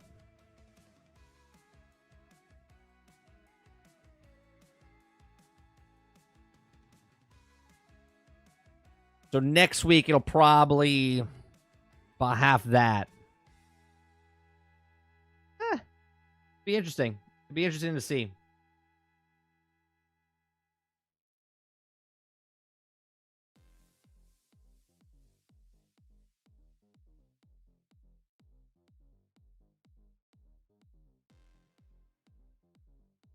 Oh, well, we're a completely different landscape of time frame, Krebsy.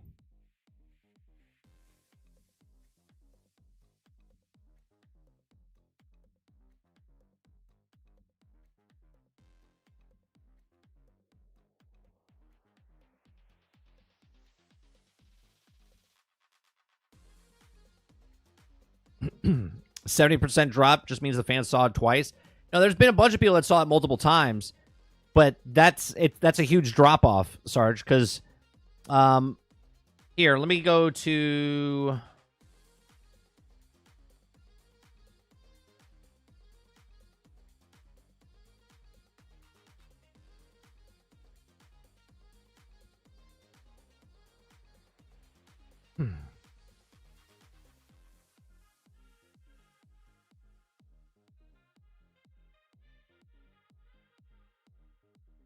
Yeah, so Deadpool 1, right? Just regardless of, how popular or whatnot. Deadpool 1, when it opened up, was 47 million. Okay? The following Friday, it dropped 65%. Usually that's around the average that it will drop, right? It's about 60, 62, 65%. Dropping 70%, that's a big drop. That's a big drop. And then from that first or second Friday to the third Friday, it drops in half again. Okay, almost half. So going to Deadpool Wolverine week 3 this Friday. Okay. It'll probably go down to about 16 mil, which is still good. Don't get me wrong. But it's going to drop off dramatically a big time again.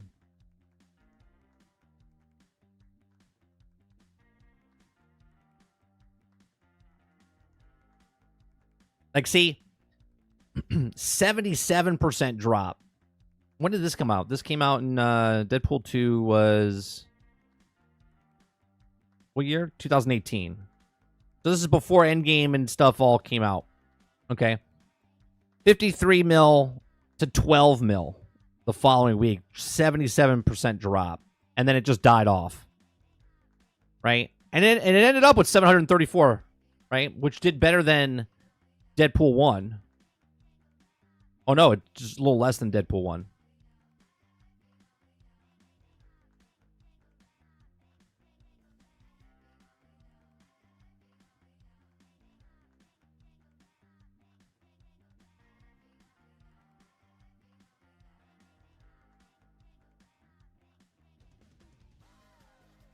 Boom, boom, boom. Kind of like No Way Home without COVID. Would have been top 3, if not number 1 movie of all time. Good, yeah. Yeah, for sure. Well, you hear the plans that they might have. They want Tom Holland and Garfield and Toby to come back.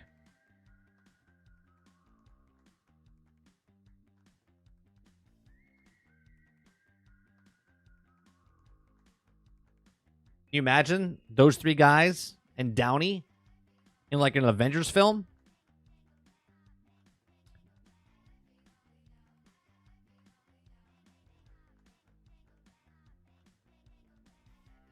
Is Craven still coming? Craven's been slowly not talked about because of what happened to Madam Web. Sony thought they had the recipe, but then they're like, oh no, that's just Spider-Man. Venom did pretty good. Venom did very well for them.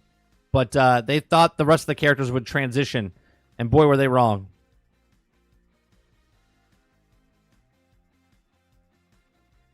Madam what now?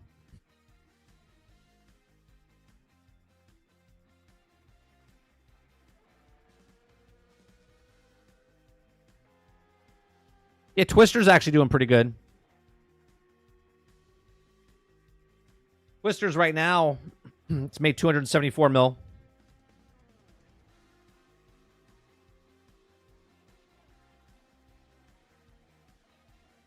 Right? And that made 32 million first week, and it has a 68% drop off.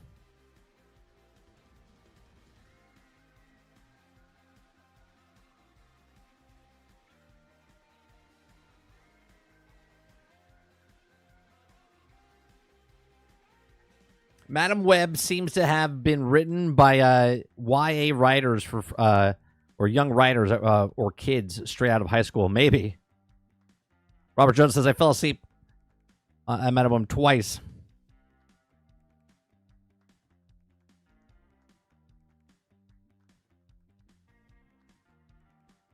Oh, of course, Brain. That's always how it happens, though, right? Brain says, I watched it, No Way Home. It's not as good as I thought it was in the theaters. Those member berries definitely helped in the plot. It's so bad in that movie.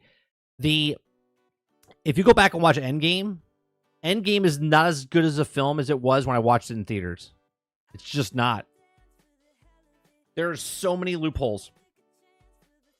So many loopholes in Endgame.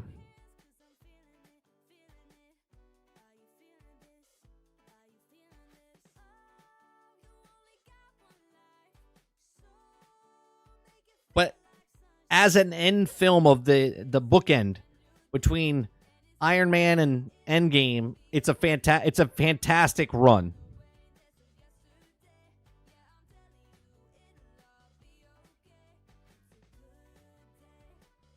But in theaters, man, when you watched Endgame and you had everyone in the theater and got psyched and Captain America grabbed that hammer, the place exploded. You were like, yeah!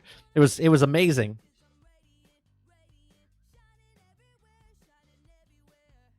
No. He was playing King the Conqueror.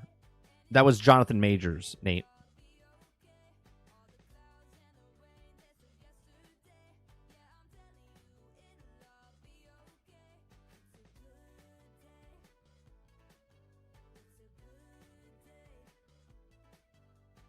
I don't think he's getting his own movie though, Travis. He's getting just the Avengers films. I'm assuming he'll show up at the end of, leading up to like the cutscenes at the end of the films, and maybe at the end of Fantastic Four. But then we see him for the Avenger films. That's it. And because there's two films, the first film is probably going to end on a downward note, sort of like an Empire Strikes Back, I would assume. Like an Infinity War.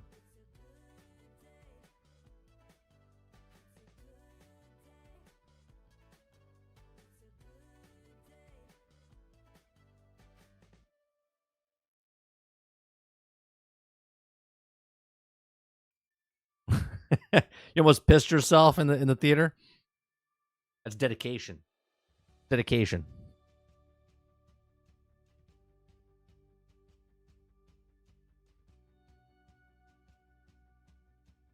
He's like, hurry up and fucking finish the movie. I gotta piss. You ever gonna play Midnight Suns? Maybe. Now that that Microsoft helped me out by pushing back Avowed to next year, maybe I have time to play Avengers Midnight Suns.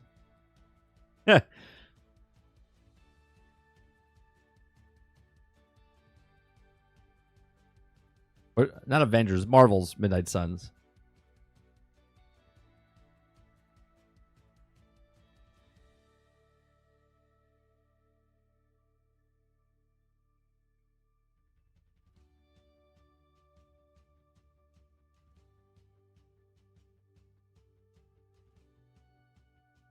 $60-hour game. That's a lot.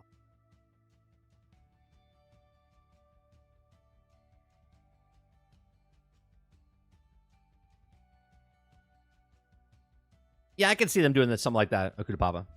I can see them doing something like that.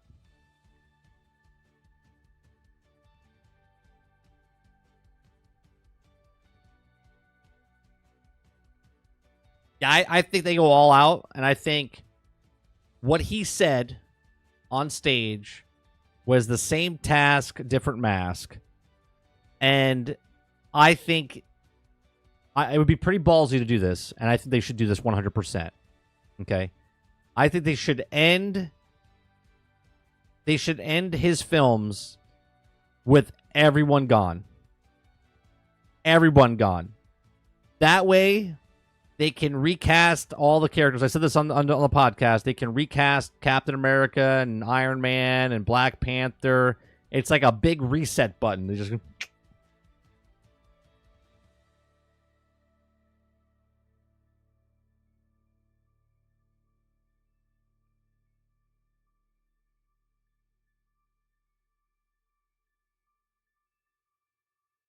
Go on, Lurker. I have 100 plus hours in Midnight Suns and DLC. Fairfax knows turn-based strategy. It was exceptional. Maybe I'll play it tonight. Maybe we'll play it tonight. I'll see if I download it from Epic.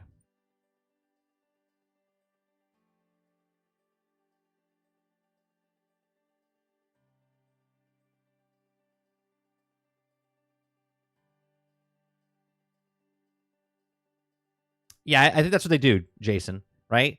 They just kill everyone off, and then they bring in the X-Men. And you forget about the rest of the cast, and they do X-Men for a couple of years. And then they bring back the new cast.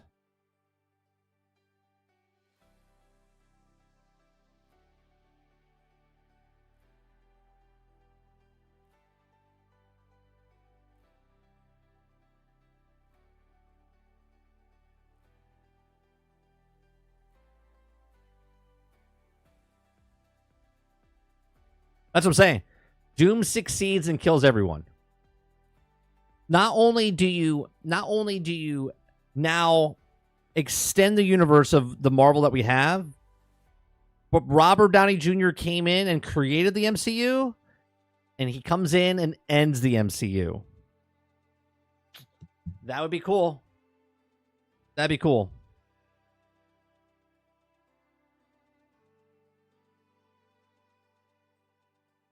Yeah, kill. Like, completely wipes out 616 universe in the MCU. Which is not 616, though. Isn't it 199999, whatever it is, in the MCU?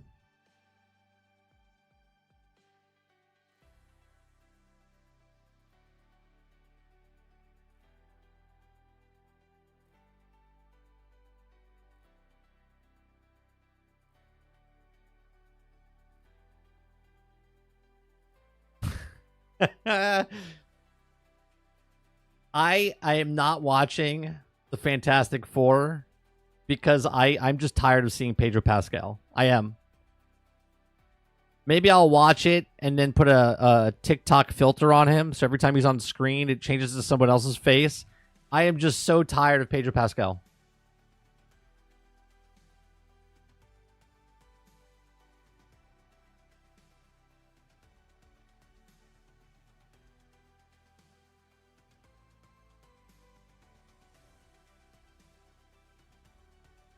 Jason says, nah. It's going to come down to him and Reed. Reed wins and resets everything into one timeline. And the Fantastic Four will be the only ones who carry over. Oh, God. Which means we get more Pedro Pascal then.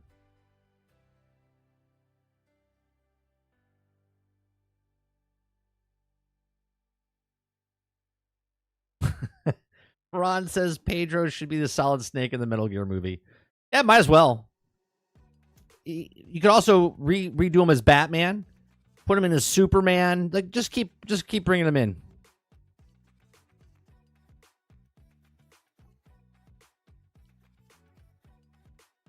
I truly believe that just ending the MCU with Downey bringing it to life and then killing it would be pretty cool.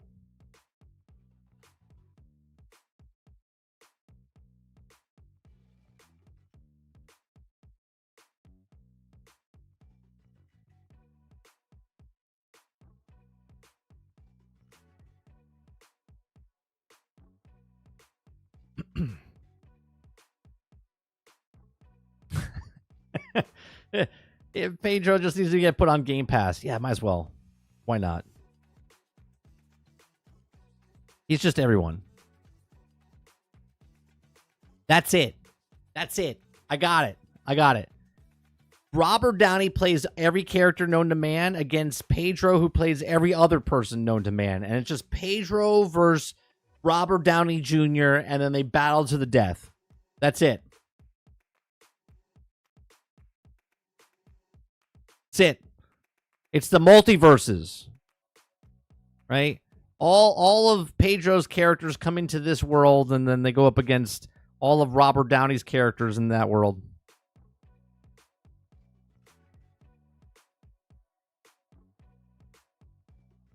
He might be, Travis. He might be. Like, I don't hate him. I'm just tired of looking at his face. I don't hate Pedro. I'm just tired of seeing his face. I saw an interview, and they said, "How did you make time?" And he just looked at the camera, was like, "I just, they just made time for me." I was like, "Okay."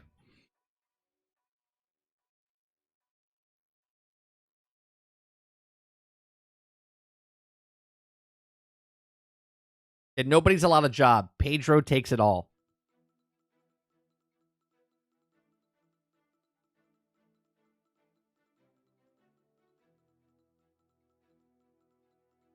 All right. That's going to do it for me today.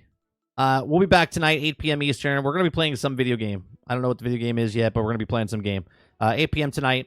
I appreciate it very much. Hit that like button. Hit that subscribe button. If you'd like to go above and beyond that, you become a member as little as $5. Krebsy says Pedro is playing Reed Richards, who's also related to Reed Richards' Kang, who's about to having a Lords of Variance. Kang, Pedro, a.k.a. Reed, becomes a new Kang. Oh, God, I don't even think they do anything with Kang.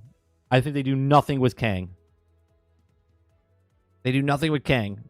Just the character just did not do anything for anybody.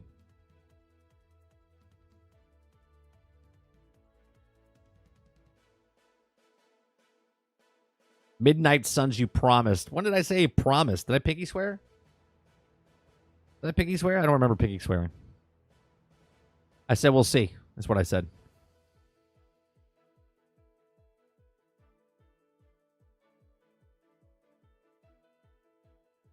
Yeah, I haven't touched it.